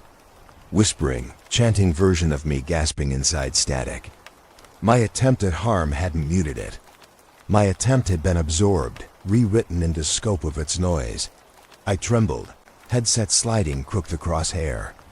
I pressed stop desperately, fingers white on button. Reels continued 3 seconds more, like always, dragging silence too smooth, littered with faint echo of my own breath at edge. Then paused. I jolted up, reached to unplug power, then froze, because silence like that no longer carried safety. Silence meant it was between currents, already carving new method. I sat hunched, staring at corpse of jamming unit, smell of fried circuits leaking into motel air. Ash taste coated my tongue, throat dry. I muttered hopelessly into mic, still recording. Counterattack failed. Proof that it adjusts. Proof that it learns. My voice fractured, slow. Already imagining playback, the collapse that would come when reels ran forward again. Fear not only that attempt failed, but that attempt strengthened. I couldn't stop whispering it. Proof that it learned from me. Proof the storm would never again play only its own voice. The jamming unit was heavier than I expected. A metal brick with edges dulled from years of constant handling. My contact had passed it off nervously, sliding it across the diner booth like contraband. He only said once, "Use it under rainfall, or you'll waste your chance." After that, he clammed up, eyes fixed on the window like the very sight of the hardware might pull attention down on us. I carried it back to the motel under my jacket, its weight burning into my ribs the entire way. That night, the storm came right on schedule. Fat drops rattled against the thin walls, hissing across the parking lot and drowning every other sound of passing traffic. I cleared the desk, shoved maps and papers aside, and set the jamming unit at the center. 2 rotary dials on its front. A tiny red switch. I patched wires awkwardly into my recorder's output path, then into a frequency meter, then through a small amplifier to the speakers. My system looked insane, copper tape wound around terminals, wires crisscrossing like veins. But this was the only chance to fight back, even clumsily. I powered everything on and hit record. At first came the familiar hiss, the pulse hidden in rainfall. Then I flipped the jammer's switch. The sound curtained out all at once, static sucked under like a tide retreating. In headphones, a quieter field emerged, emptier, thin compared to the gnaw of interference. For the first time in nights, my scalp didn't prickle under invisible weight. I whispered steady into mic, trying to keep voice calm. Counter signal appears to succeed. Interference reduced. My chest swelled with relief I didn't dare trust. For 60 seconds, maybe less, calm reigned. I scribbled notes frantically, circled meter readings, whispered that suppression proved the signal wasn't atmospheric but imposed.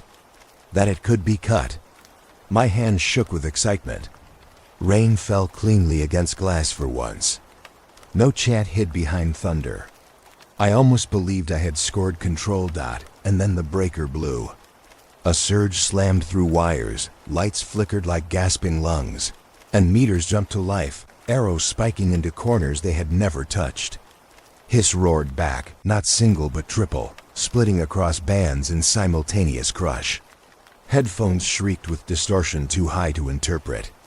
My jamming unit groaned, heat rising from its casing, fan dead, body rattling as if gripped by seizure. I shouted into mic, voice cracking, sweat springing instantly across chest. Signal surge. Unexpected ramp. Units jammed. My narration scattered, words tumbling out half-formed as panic forced syllables faster than thoughts. The lights overhead stuttered into near darkness, weak glow coughing along plaster seams. I stared horrified at the tape reels. They fought rotation, gears whining, then locked altogether. Film spooled half an inch before jerking still. Everything mechanical died at once, leaving only storm-pounding glass. I backed away from desk, crouched against bed, hand over mouth. Nothing moved but rain pressing into motel unit. My lungs scrambled for direction, shallow, refusing steady pattern. I narrated still small, stammering, desperate voice notes despite silence. Each word rasped like scratching matchwood. Internal logic insisted, record evidence no matter if system dead. But the heaviness of air convinced me it was listening still. Something nested in blackout, waiting for fear to crest. 5 minutes crawled by before system stirred again. A low hum. A faint clunk of fan blades turning belabored. One lamp blinked back to life, stuttering. Recorder reels lurched, spitting magnetic tape a fraction before crawling again. Devices woke ragged. But the jamming unit never revived. Its switch lay tipped, unlit, cold. I flipped it thrice, pounded casing with palm. Nothing. Its life shut off as though power carved out precise. My contact wouldn't be surprised, I knew. He had expected this. I slumped into chair, adrenaline flooding out as teeth chattered. I pressed play on the surviving tape, dread-gnawing. Expectation of mishmash distortion. Expectation of blank. Instead, what poured through headphones shattered me deeper. My own narration. Not the clean explanation from start. The collapse. My voice repeating the panicked fragment. Signal surge. Units jammed. Over and over, etched with staggered distortion. The exact moment of breakdown, captured like chant and folded back. I replayed, sick. My insides seized with realization. The system had taken my error as cue. Learned rhythm of collapse. Now it looped me as fragment. It knew my voice cracking under pressure and pressed it back until it struck as chorus. Whispering, chanting version of me gasping inside static. My attempt at harm hadn't muted it. My attempt had been absorbed, rewritten into scope of its noise. I trembled, headset sliding crooked across hair. I pressed stop desperately, fingers white on button. Reels continued 3 seconds more, like always, dragging silence too smooth, littered with faint echo of my own breath at edge. Then paused. I jolted up, reached to unplug power, then froze, because silence like that no longer carried safety. Silence meant it was between currents, already carving new method. I sat hunched, staring at corpse of jamming unit, smell of fried circuits leaking into motel air. Ash taste coated my tongue, throat dry. I muttered hopelessly into mic, still recording. Counterattack failed. Proof that it adjusts. Proof that it learns. My voice fractured slow. Already imagining playback, the collapse that would come when reels ran forward again. Fear not only that attempt failed, but that attempt strengthened. I couldn't stop whispering it. Proof that it learned from me. Proof the storm would never again play only its own voice. I called him the next morning, my hand trembling on the receiver, the motel room still smelling of smoke from the burned jamming unit. He didn't answer. His voicemail clicked after 6 rings, a quick shift into soft tape hiss, then his voice. But it wasn't the usual recorded greeting. It was his live cadence, halting. Call me back. Then a pause of breath. Call me back. Again and again. 10 times in a row, each one unraveling like fabric, the tone weaker, syllables slipping mid-breath. Not digital loop, not network stutter. Flesh breaking down while still recorded in motion. I whispered his name into the line, thinking he might pick up midway. The loop never altered. By the 8th repeat, the gasp between words deepened, as if his lungs were straining. By the 10th, it was no longer speech, but a gasp carrying fragments of consonants. And then emptiness, the carrier dropping dead. I stood frozen with phone pressed against ear, long after line disconnected. I didn't wait. I drove west, rain striking windshield sharp, wipers failing against volume. His street pooled in slick water, gutter drains overwhelmed. The house sat dark, curtains pulled, front lights dead. I tried knocking first 3 times, then pressing ear close against the door. No motion, only faint whistle of wind slipping through cracks. I circled to the back window, where slight opening in the frame let storm slip inside. Rain rattled blinds, blowing them faintly like lungs exhaling ragged. I pushed the window fully and climbed across sill, landing in his study. The smell hit first ozone, dust heated too fast, magnetic tape raw against wood. My flashlight beam swept across floorboards, scattered with unspooled reels, black ribbons twisting in puddles carried by storm wind. The desk was half collapsed under weight of overturned gear. No shoes in entry. No coat on hook. He wasn't there. I crouched, palms trembling against soaked reels. Every strand reflected stormlight, writhing like serpents at rest. At the desk, one recorder remained upright, its reel turned fully outward, tape consumed. I pressed stop reset, then play with hands jerking. The speaker whined, caught rainfall heavy, hiss thick over bass rumbles. And then his voice.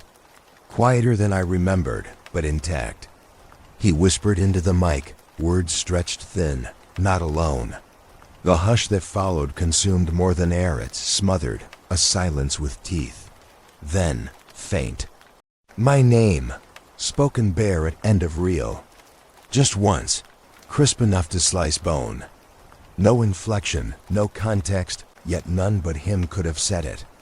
I pulled headphones off violent, staggered upright, the desk striking my thigh. My chest heaved. No one else lived here. No neighbor in silence. Only his empty room, wind leaking. I ripped open drawers, found more tapes, played fragments. Each one collapsed into distortion quicker, sentences cut short, breaths dragged from non-existent lungs. He had been speaking when something stole words into hush. I slammed each stop button in fury, cursed my own insistence on more evidence when absence screamed truth louder. The window rattled again, storm spraying papers. I backed away, refusing to turn my head even though sway of blinds resembled figures shifting in edge vision. My knees weakened. I knew then the signal hadn't been confined to walls of motel or tunnels under runways. It traveled transparent, reached across wires, into homes. Found him first because he gave me tool it wanted, because he had touched raw line closer than me. I tightened grip around the recorder still hot from last play. The tape inside no longer matter of note, but relic. If he had been consumed, gone outright or drawn elsewhere, then only breath of his voice remained. One flattened coil of plastic rolling him toward oblivion, yet printing his last resistance. Not alone. If names matter to it, then the fact mine was last spoken means tether has shifted. I stumbled into rain through the same open window, recorder clutched under jacket. Roads shimmered black, water climbing tires. My knuckles whitened against steering wheel, mind locked in loop of his faltering voicemail. 10 repetitions of plea shredded until lungs collapsed. I couldn't drive straight, weaving lanes, terror burning behind sternum. Yet I could not rid myself of machine weight, sitting on seat beside. Proof heavier than stone. Whisper locked forever to its tape. Hours later, back at my room, I replayed once more despite better judgment. His sighs dragged weak, rain louder than his body. Then that final whisper, cracked but resolute, "Not alone," followed by abrupt cut. Longer silence unfurling until headphone hiss left me dizzy. My heart froze, bracing for next. It came. My name, carved without echo.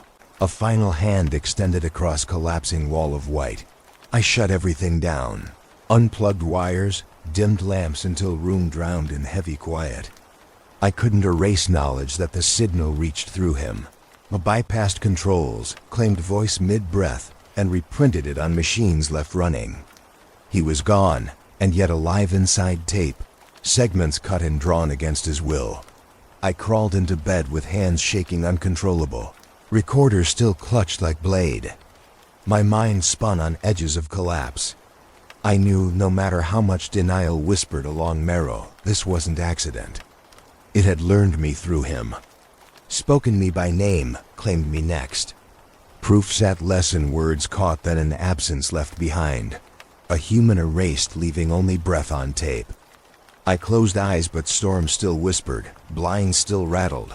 Tape reels scattered across memory, unspooling without end. I couldn't sleep, not after hearing his last words unravel inside that tape. My chest locked up at every storm cloud still dragging low over the city. Instead of resting, I dragged the receiver back onto the desk and widened the sweep. No longer the few safe bands marked by habit.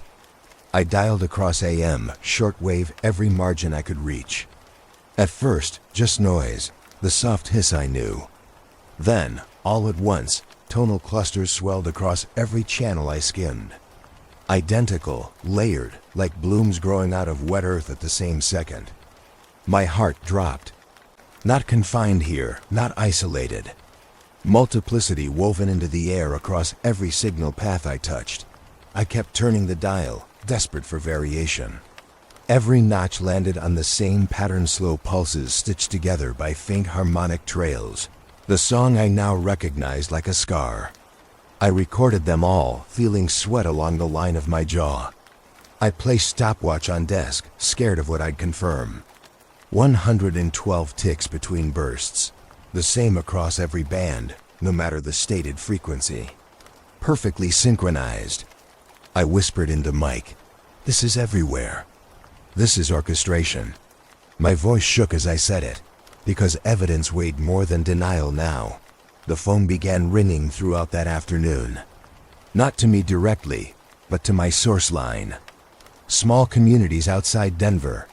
Farmers, night clerks, strangers who claimed they hadn't slept through storms in weeks. Each spoke with manic exhaustion. They kept hearing voices muttered inside rainfall, radios switching on all by themselves. One woman cried as she admitted the hum followed her home, whispering to her children when she tried to put them to bed. I noted every call into the recorder, adding timestamp after timestamp. The more I heard, the deeper the pit in my gut grew. Then came the letter slipped under my door. Handwritten, urgent scrawl from a medical doctor 100 miles east. He'd begun seeing patients during every rain streak week. Nervous tremors, auditory hallucinations, phantom broadcasts leaching through waiting rooms and kitchens. He said in his note that he didn't want attention, only understanding. Can sound spread like virus? It was his last sentence to me. I folded the page slowly and placed it under weight of my notebooks. I couldn't bring myself to answer. That evening I stitched all of it together. Reel-to-reel spliced clips, stacking sounds I'd collected since first approach to mural. The baggage hum. The map knocks. The corridor footsteps. The mouth-like resonance. The chanting at the hangar. And now, sensed clusters from towns far beyond airport reach. Sitting hunched against flickering lamp, I layered storms close and far across timeline, set metronome beats, and realized with dread that everyone aligned. Different days, different towns. Same minute, same second, hitting peaks as though guided by central hand. I whispered into live mic. It's one orchestrator. Saying the words drained heat clean from my chest. I stared at the dark window. The storm outside played simple, tired drops against metal casing.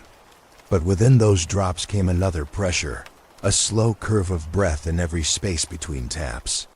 Exhaustion crashed over me. I had thought myself an archivist, one man stringing anomalies into narrative. But the more I stitched tapes, the more I realized I was inside its draft. My edits only clarified its structure. I wasn't building proof, I was acting like its editor. Fatigue bent my body down, but I couldn't stop. As dawn smeared pale across motel blinds, I slumped toward the speaker and caught the faintest whisper threading gaps. At first nonsense, then clearer. Syllables trying to fill silence between drops. One by one, names. Out of place, scattered, foreign, familiar. My hands stiffened when my own name emerged again, hushed like lips pressed close to ear. I froze. Ink from my pen spread wide, because the tip pressed unmoving against paper. I thought of the logbook my FAA contact showed me. Notations about passengers weeks later, still hearing voices that were never theirs. After images printed to memory. Maybe this was the same scale, only widened. Entire towns thick with phantom broadcasts, naming individuals until their bodies belonged to echo. The eye of the storm was no longer airport walls. The resonance chamber stretched across every storm front like blood pumping from heart. Denver was not center, but merely one mouth among hundreds. The idea left my spine cold as frost. I leaned forward, recording still live. This is not Denver. This is not local. The airport is one hub. My throat cracked around last syllable. Suddenly, I noticed my reflection in motel window. My lips moved fractions slower than the whisper that carried my name. I stared hard, unblinking, realizing I was already trailing behind its voice by heartbeats. My memory might not be my own measure anymore. Rain thudded harder above roof, banding in pulses too exact. I switched dial, desperate for frequency that didn't carry the cluster. None existed. Everything repeated, fractal loops of sound identical. Stations toppled into one shape folded together. Tears burned unbidden in eyes as fatigue broke into hysteria. I scraped pen across final page until paper tore. Circling name, circling town lists from calls.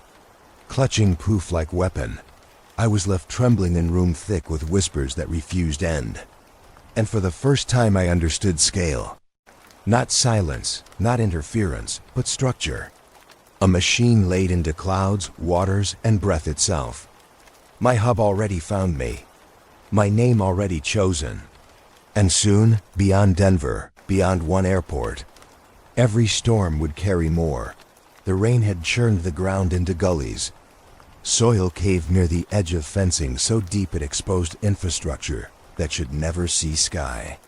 I followed the collapse along a dented service road until the earth gaped wide, spilling mud into a dark shaft lined by concrete rings. No signs marked it, no covers or locks left. The storm had chewed them loose. I stood with recorder in hand, lamp strapped to my head, and looked down. Even above, I felt vibration crawling up my legs, subtle hum that lived more in bone than air. I lowered myself carefully, boots grinding into softened clay, my bag bumping my hip as I slid. The shaft narrowed, then opened sudden into a chamber wider than any need for simple drainage. My light washed over smooth walls lined with sealed modules, steel plates inset like hundreds of gray tuning forks trapped in concrete. Many bore rust rivulets streaking down their lengths, but none were broken. Each radiated a resonance low enough that flesh rather than ears carried it. Ribs drumming faint against their steady pulse stopped my recorder spiked at once. Red light on the meter trembled in impossible patterns, skipping digits, maxing where no battery should allow. I whispered into mic with throat already tight. Levels uncontrollable. Resonance unnatural. The words cracked. Beneath them, reels scrambled, tape snarling sharp under new weight of sound. I kept moving deeper. The passage curved, floor slick where rainwater smeared across it. Every shift of boots set reflections trembling along wall, surfaces breathing as though stretched by pulse of unseen diaphragm. Then came flood of tone, no longer background hum but total immersion. Vibration poured straight into chest cavity. Ribs rang like struck glass. Heart fluttered wrong to match beats, threaded too low for structure built by men. I bent double, clutching sternum, mouth wide for air that no longer entered right. My lungs failed to separate signal from oxygen. Still I pressed forward, dragging will against gravity steeper than any hill. My lamp flickered with each surge. Steel modules glinted in sequence like teeth in jawline curving on and on. My recorder screamed numbers across meter, its motor coughing, still capturing, plastic body brittle against magnitude. I narrated barely gasping phrases into mic, not designed for people, designed for reception. Foundations built as instrument. Each word nearly vomited as throat choked from air becoming vibratory sludge. At corridor bend my knees gave out. I crashed to hands, palms slapping puddles. The resonance thickened until skin rippled. My arms shook from vibrations traveling outward, buzzing tendons like wires stretched taut. Head swam as if brain case filled with low tide. I gagged, cheek pressed against wet concrete, trying not to release stomach. Tears blurred my vision. The lamp flickered, then stabilized. Through haze I saw steam lift where water traced module seams, as though steel inhaled vapor from storm above. I tried crawling forward but collapsed again, ribs shrieking each time frequency swelled. My jaw clattered involuntarily. Breath pulled external, exhaled sound rather than wind. In moment between surges, I caught myself sobbing aloud in broken syllables. No one else answered. Only resonance mimicked rhythm back. Terrified I would never rise again, I turned body slow onto side and began dragging towards shaft mouth. Each inch blared louder, crawling backward shredded knees. Every contact with floor sent tremors long vein through thighs. Halfway, the tones reached crescendo unbearable. Whole tunnel shook not as earthquake, but as exacting rhythm, like bell rung deep under sea. My teeth knocked until gums bled. Recorder moaned mechanical, reels rotating seized. I thought for certain ribs would split like hollow wood under tuning fork. I screamed raw, the voice itself bent, shredded into overtones not human. Yet even my agony pitched itself to frequency mapped around modules. I was folded into score written below ground before I was born. At shaft incline, I pulled with remaining strength. Arms slipping in mud collapse carried down from storm. Gravel tore skin. Lamp toppled sideways, beam jittering across ceiling. I kept dragging until faint rush of real rain air touched face. Crawling with elbows like desperate soldier, each breath caught scant oxygen free of vibration. Finally, knees cleared rise. I collapsed on grass above, body twitching spasm after spasm. The hum did not follow up. As if boundary contained resonance tight beneath foundation. Out here, only storm-pressed body, real drops cold enough to sting torn skin. I rolled onto back, chest buzzing still as though ribs remembered frequency carved into them. For endless minutes my arms spasmed uncontrolled, muscles flickering and stutter, not belonging. When at last stillness returned, I dragged recorder from bag. Its light dimmed, flickering, but still alive. Tape reels mangled, stretched, yet within them soundproofed. I leaned against fence post, breath cracked, throat rasp iron. I whispered final through wrecked voice, committed line to last surviving tape. The airport is not built for planes, not built for passage. It is built for reception. Saying it scorched lungs, truth heavier than storm falling steady. My body vibrated yet, marrow aching, Proof now lived in both tape and trembling of my own chest cavity. Resonance set inside bones, refusing release. I drove 3 towns over just to find him.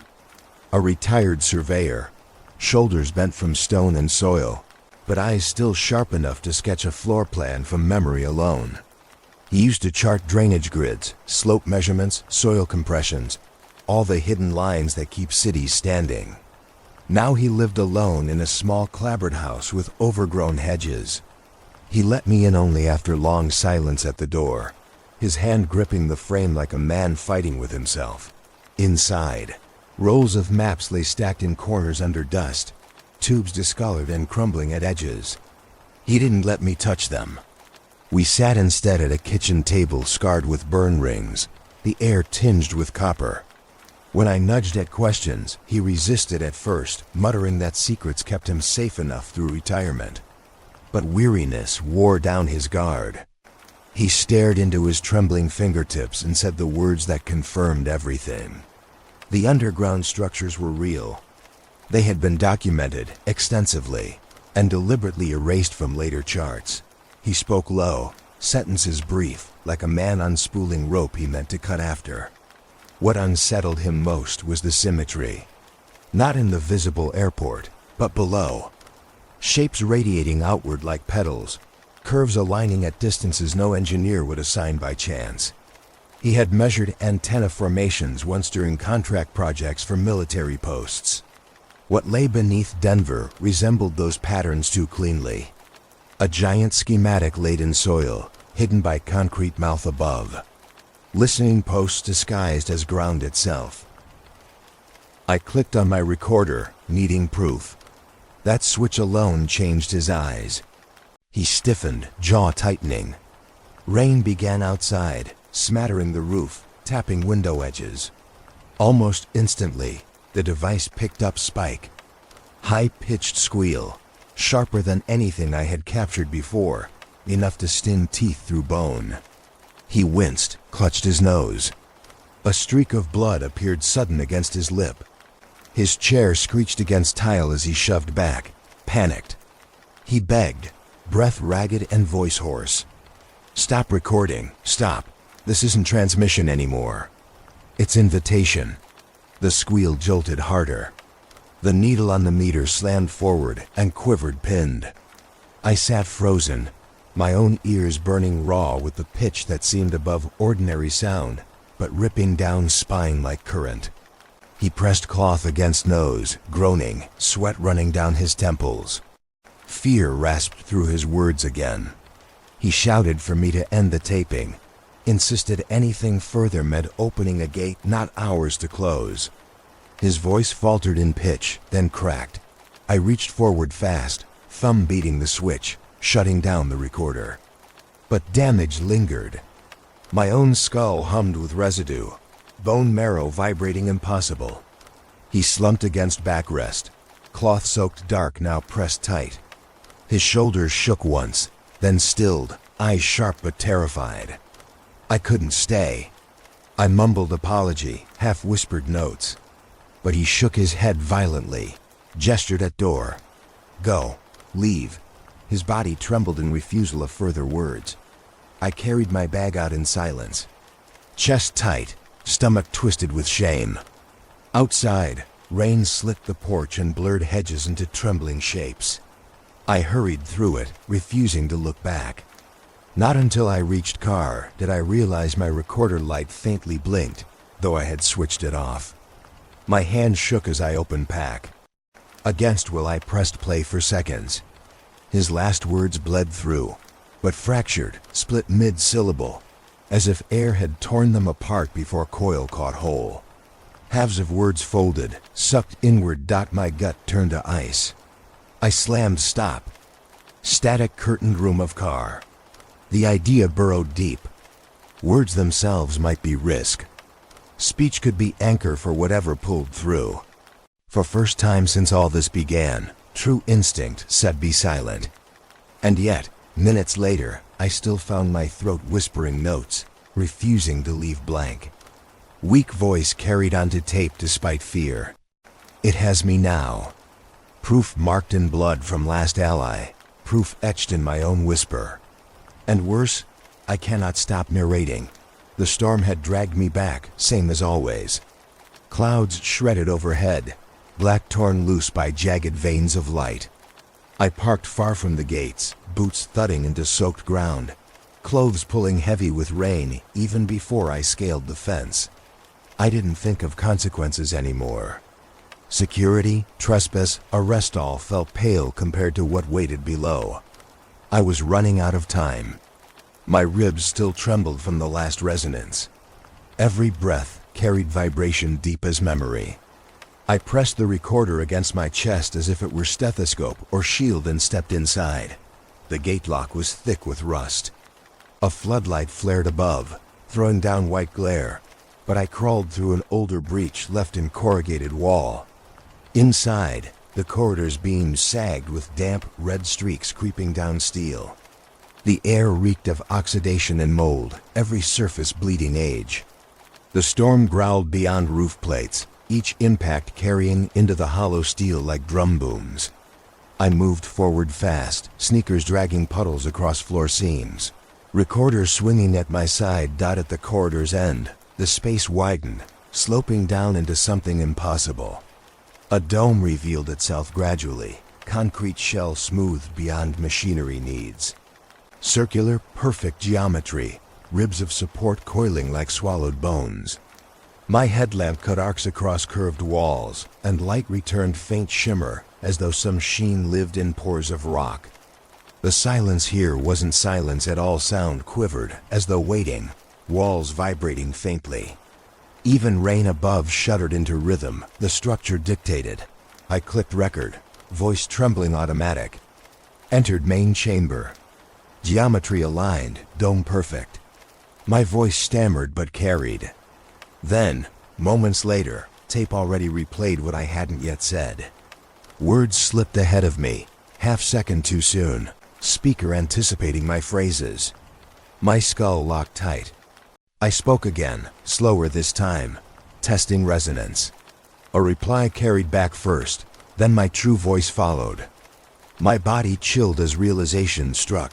The dome narrated me before I moved, folding response into cause. I forced myself to test it. I raised arm. Seconds before it lifted, tape hissed cut of motion narrated. Raising arm. Then my elbow followed, dragged up by puppet instinct after. Nervous laughter cracked from lips, tears closed behind. I screamed into recorder, voice high and raw. The echo returned instantly but bent, not true life.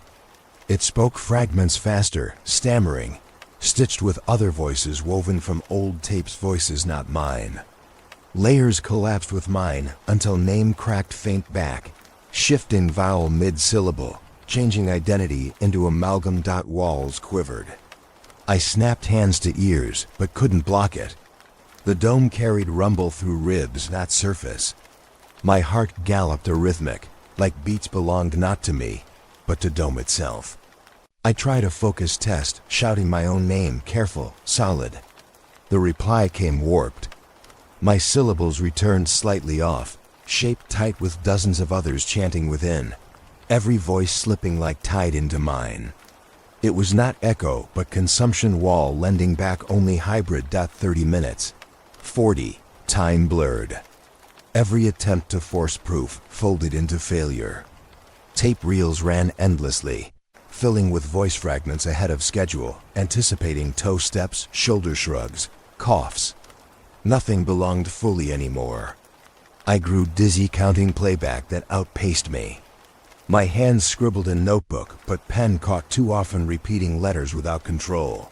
Loops widening until I scrawled circles, not words. My skull pounded with hollow pressure, like head stuffed with wet tape spools, spinning forward too fast. At some point, I thought I glimpsed figures on rim of dome. Shadows shifting, merging with curve. No edges but outlines like human silhouettes, pressed flush into wall itself, waiting. I stumbled sideways, never approaching, but their still presence quaked lungs. Headlamp flickered, blinds burned static across vision. I whispered again as anchor. This is documentation. Yet tape voice returned it faster and firmer, mockery and calm cadence. I wanted answer, but I was losing ownership of each test.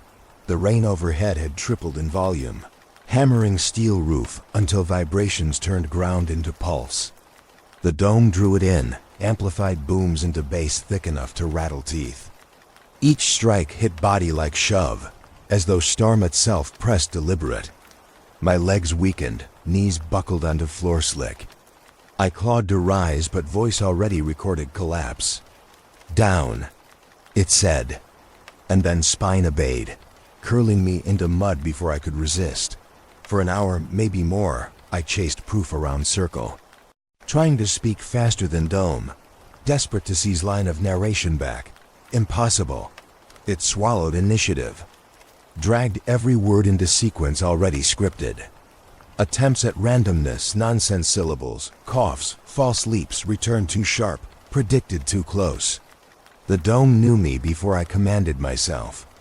Even breaths failed to feel chosen. My mouth burned from dryness. Lips cracked. Still I talked. Still I explained, because silence terrified more. What if silence meant dome narrating without me? I feared leaving blank reel. Afraid record would fill with someone else entirely. Curse of compulsion deeper than fear, I pressed again. Throat bleeding, lines not mine from me, but pressed into me. Hands jittered across damp pages, filling notebooks both with names and blanks, repeating by hour's end. Exhaustion claimed shoulders. Body quivered, slow shock. Ears rung raw. The recorder whined faint rotation. Then roof above thundered final deluge, hammering so hard chamber trembled beneath. Rain pulse drove downward, steel thudded like palm smacking roof of coffin. Caught beneath that weight, dome quaked double. I gasped sharp, chest collapsing. Symbols scrawled beyond page. Head hit wall. Still reel spun, and from speaker now poured not voice alone, but identity stretched. My name repeated broken, vowels torn out then resealed with others. U-U-O. Every whisper bent like jaws grinding syllables before swallow. My own rhythms drowned in fresher tones growing from walls. I screamed, but now voice carried only delay after dome had said it first. Storm pressed harsh against roof steel above, pushing me deeper into earth, as if roof itself weighed like ocean pressing wreck. Every footstep, every gasp, every last mark of me already narrated out of sequence. I slumped against wet floor. Rain amplifying above, dome crooning response ahead of time. And at last terror deepened into certainty. I wasn't documenting anymore. I was becoming documentation. The air outside struck colder than before. Raw sheets of moisture sliding over asphalt, each drop falling harder than forecast had promised. Hours had passed since the dome, yet storm had not moved on. Every earlier report claimed tapering by dawn, the usual drift across plains. Instead, the rain deepened, dragging time into loops stretched long beyond nature. Clouds pressed low into roofs of terminal. Cars trailed through parking lots inches deep in flood, every bolt and beam groaning wet. Thunder came irregular, not chaos but measured drum. I shuffled unsteady, hair plastered, recorder heavy against ribs, notebook sagging squelch against jacket. Inside terminal, exhaustion wade through flows of stranded travelers. Fluorescent strobed faint jitter, reflecting crowds in blur. I caught fragments of conversation while moving slow along glass. At first just fatigue complaints, then sharper edge. Phrases I recognized. Lines already scribbled in past days' notes. Word by word passengers repeating dialogue I logged hours ago, days ago. A man muttered about luggage belt stutter. Same syllables I wrote in margin Tuesday. A woman comforted her child quoting line identical to record I revised last storm. My scalp crawled. Time wasn't unfolding open. Recordings had spilled into air, feeding sentences into mouths not their own. I retreated toward bench. Notebook shook in my hands as I opened to spread pages. Deja vu dripped across them like ink poured uncontrolled. Everything I wrote now had already marked page before I thought it. Words met me before I moved. My eyes blurred reading them quicker than pen sliding lines. Loops entangled. I felt hands not mine, yet attached pushing script. My stomach turned violent. Rain hammered louder, pulling thin line between inside and outside so wall faded useless. Sound-filled terminal as though roof not present. I reached into bag frantically, grabbed a cassette I had nearly worn raw from use. Loaded into deck, thumb-shoving play. Tape hiss flared, then my own haggard commentary from prior days. And then chills split spine. Because sequence of words not just archive, they aligned with moment outside glass. When voice on tape announced storm breaking heavier, drops beyond glass thickened instantly, turning parking lot into smear. When voice reported lightning crest at east wing, thunder pealed in exact timing over horizon. Tape did not mark record. Tape scripted what roof above acted. I yanked headphones free, yet could still feel storm corralling into commands behind me.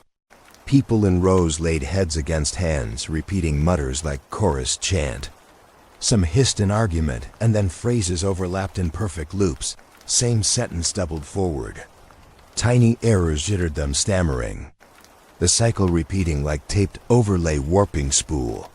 Children cried, but rhythms locked into pattern. I whispered fate, throat ragged into mic still running. Recordings spilling forward, dictating reality. My eyes fixed wide on soaked tarmac. Helicopters cut sound overhead, rotor thump thick, circling, vibrating entire ceiling beams.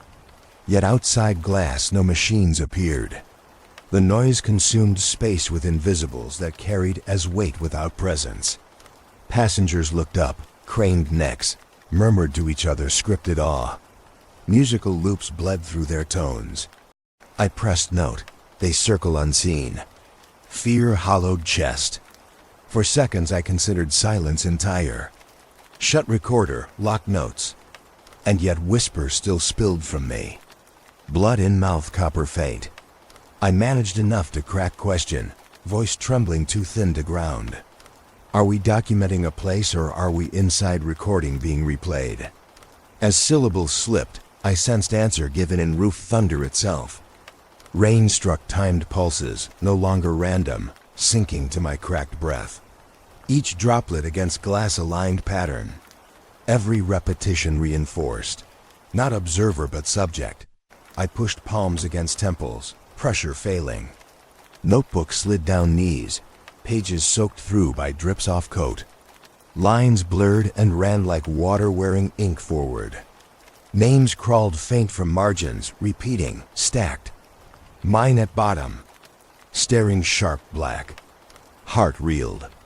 The terminal hummed faint exhale, all human voices pressing into loop. Helicopters still drummed but never showed. Lights flickered. Forecast long betrayed. Rain without end pummeled rhythm, as if roof itself spun reels of sky tape, consuming everything forward. I stepped out from the terminal doors into the storm as though it called me. The air slammed against face and chest, sheets of rain so heavy they bruised. Wind drove water into ears, into nose, into every seam of clothing, until I felt skinned raw. I carried microphones bare in each hand, cords trailing like veins into the recorder, slung against neck. I didn't bother finding cover. Not this time. I wanted it full, all at once. I whispered into mic low that I was here, that this was my conduit moment. Thunder kicked like warning, but I refused pause. The reels spun instantly when I hit record. Not usual rotation, but blur so fast capstan screamed. Magnetic tape spat outward in streams, unraveling like entrails across soaked asphalt. The edges clung to my boots, then plastered themselves onto my soaked clothes, climbing like living material. I staggered under pull, but did not stop. Every rib inside chest shook, both painful and euphoric. Vibrations traveled spine like lightning held permanent. I gasped, half choking, half laughing, afraid my sternum would split clean down the middle from sheer pressure of resonance. Rainfall shifted. Drops no longer distinct from air. The storm blurred into audible shapes. Each sheet of water carried voices thick, countless, impossible to track as individuals. Thousands calling names like prayer lists, each intonation collapsed into another until chorus formed. I clamped eyes closed, hearing names not only world-bound but familiar. Long-buried memories, languages half forgotten. My own name mixed within, pulled sharp but quick among them. They did not chant departures. They chanted arrivals, as if greeting me not as witness but return. My knees bent under weight of collective presence. The spectrometer screen lit under coat glow. Digits racing upward, levels disobeying unit limits until it snapped bright white. Numbers collapsed, pixels tearing marks across display. A hiss cracked loud, like vacuum tube shattering. Then nothing. Burn smell rose sharp. Sensors fried completely, circuits useless. Yet microphones still sucked storm full, cable vibrating direct into skull. The chorus thickened, building faster, layered upon layered until every drop of rain carried dozens of voices. When lightning struck nearby tarmac, it didn't roar, it sang. Syllables burning behind white glow. I screamed into void, voice stolen from storm itself. No reply came individually, only greater swell. Tape reels vomited footage across pavement, plastic ribbon curling in rivers. My chest convulsed. Ribs resonated so fast I feared collapse inward. I pressed palm against heart, certain I would feel nothing but blur of vibration under sternum. My shadow repeated erratic from lightning. Each image bent different angle, as though multitudes stood overlapped with me. I shouted that I could not carry more, pleaded for end, but pleas dissolved into chorus. Then, all at once, the noise sliced. Like guillotine swing across atmosphere. The thunder stopped mid-roar. The rain cut in half a drop. Wind ceased completely. Silence fell blunt, physical, crushing. I staggered breathless into still air, body swaying under sudden absence of weight. Asphalt shimmered, but not one drop fell. Clothes soaked, hair dripping, lungs filled finally with clean gasps not warped into resonance. I dropped microphones onto ground. They clattered dull, lifeless. For minutes, I could do nothing but sit collapsed in puddle shapes that no longer refilled. My body still vibrated across ribs, like echo left permanent, resonance refusing to fade with storm. Tears leaked uncontrolled, mixing with wet but now alone. The recorder machine lay wrecked beside me, reels bent, magnetic tape rivers unmoving. I pressed it back on, uncertain whether death complete. The reels ticked weak once, then stopped. But inside headphone hiss, one trace lived. No chorus. No chant, only breathing. Mine, yet layered. One inhale, then second half-second late, then whispered third fainter. 3 breath sequences at once pouring from system. One chest alive but playback carrying multiple stacked. I gripped headphones so tight edges cracked plastic. My spine shook with new cold, far worse than rain had ever delivered. Proof clear. I now existed doubled inside itself. Replicas not memory, but lived traces folded in circuits. Morning broke behind shredded clouds. Tower lights glowed weak in pale sky. I sat alive, soaked, shaking, but altered. Every breath after carried suspicion of echoes waiting inside it. I couldn't tell if lungs fully my own or already parallel to spools strewn across pavement. Machine broken, yet recording did not end. The air itself hummed like reels might begin again whenever silence desired. I pressed hand to chest, listened to stacked rhythm inside, and whispered hoarsely into dawn. I was more than one. I returned to the murals because I thought they might comfort me, the way they had once been only odd and unsettling. I wanted to see that they were just paint, just concrete wall and air vents above.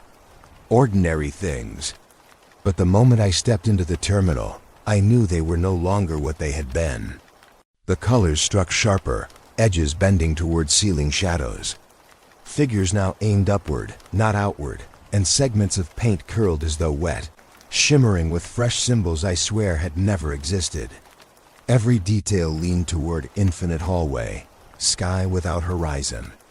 I staggered closer, eyes burning under fluorescence. The shapes were recording me seeing them. The tapes in my bag crackled faint, alive despite machines dead. At first they waited to hiss during rainfall, but now they bent differently. They vibrated only when I moved.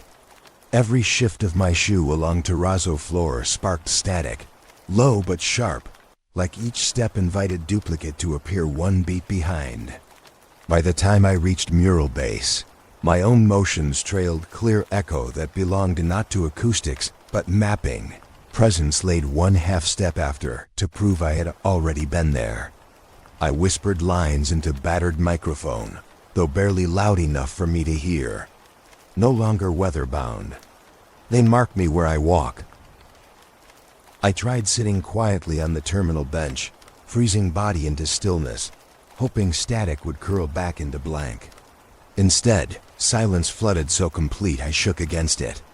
Then the moment I exhaled, tapes picked up broad crackle, matching breath. Each inhalation, each pause, marked by static copying.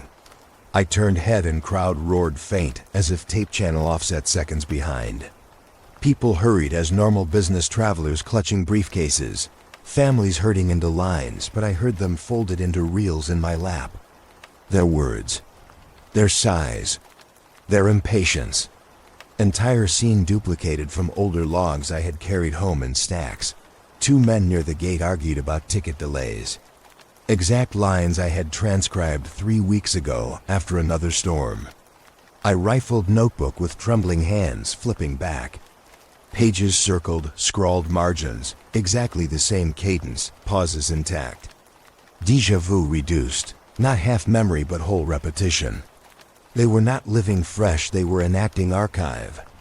I covered face with palms, yet still their voices played inside my skull, pitched like cassette wine. A woman whispered to her child. Same as tape. I mouthed words a millisecond before they fell from her lips. I was following script I never wrote. I rose unsteady, feet dragging toward window where planes blurred in rain beyond glass. Yet even departure seemed looped. A jet pulled from gate 3. Screens of turbines mirrored exactly file marked last month. Outside timeline had ended. Now only reels repeating until none remembered origin. My bag twitched with tape shifting weak, like animals still breathing. Static drawn not from clouds, but from marrow of those walking. I stood there too long, passengers brushing close, my name echoing faint along hiss just beyond threshold. I sat finally, back at gate B where nights earlier I waited pretending stranded. The plastic seat had warped crack now, yet it felt identical to first shift. Travelers passed carrying same lines. Children repeated questions I knew. Each delay identical. I pressed mic close, throat dry, narrated softer than thinking. I don't know if this is last. Might not be ending. The words felt half assigned already. Not choice but continuation they pressed into me. My hand burned under strap, knuckles trembling as reels shuffled faint. I glanced at mural once again across terminal. Shapes leaned further. Figures twisting toward open sky painted endless like reel that never cut. The storm beyond glass hammered again, though forecast said sun. Sheet by sheet, waters pounded ceiling steel. People flooded walkways without fear, their words sinking to loops I already held. None knew, nobody remembered fresh day. Only me scribbling margins. But even my pen now marked circles repeating. Names layering, digits looping. First time I didn't correct. Page after page filled itself without thought. Every step of mine echoed back one late, shadow script, verifying presence in duplicate.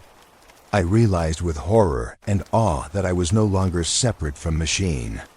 My life unspooled like every reel and bag. I tightened grip around microphone. Voice cracked beyond exhaustion. Still I breathed into it. I think this is last entry, but not finish. Not exit, merging. The sound repeated instantly. Tapes carrying ahead before words left fully. I swallowed, tried again slower. The airport is no hub. It is chamber. The static surged with me, bending chest, pressing ribs outward. My tongue thick with fear and acceptance. It preserves us. My face burned wet without knowing whether rain dripped from ceiling or tears pooled from exhausted ducts. The floor echoed footsteps, delayed half-step behind every move. Lamps above pulsed at same rhythm.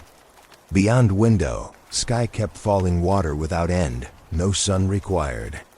Somewhere far beneath, domes thrummed. Pedals stretched underground, antenna mouth wide. All of us spilling forward into long tape-cutting none. I narrated because no silence seemed allowed anymore. Every line feathered into storm. Every pause timed as cue for rain to puncture roof plates with thunderfall. I sat still as hundreds rushed.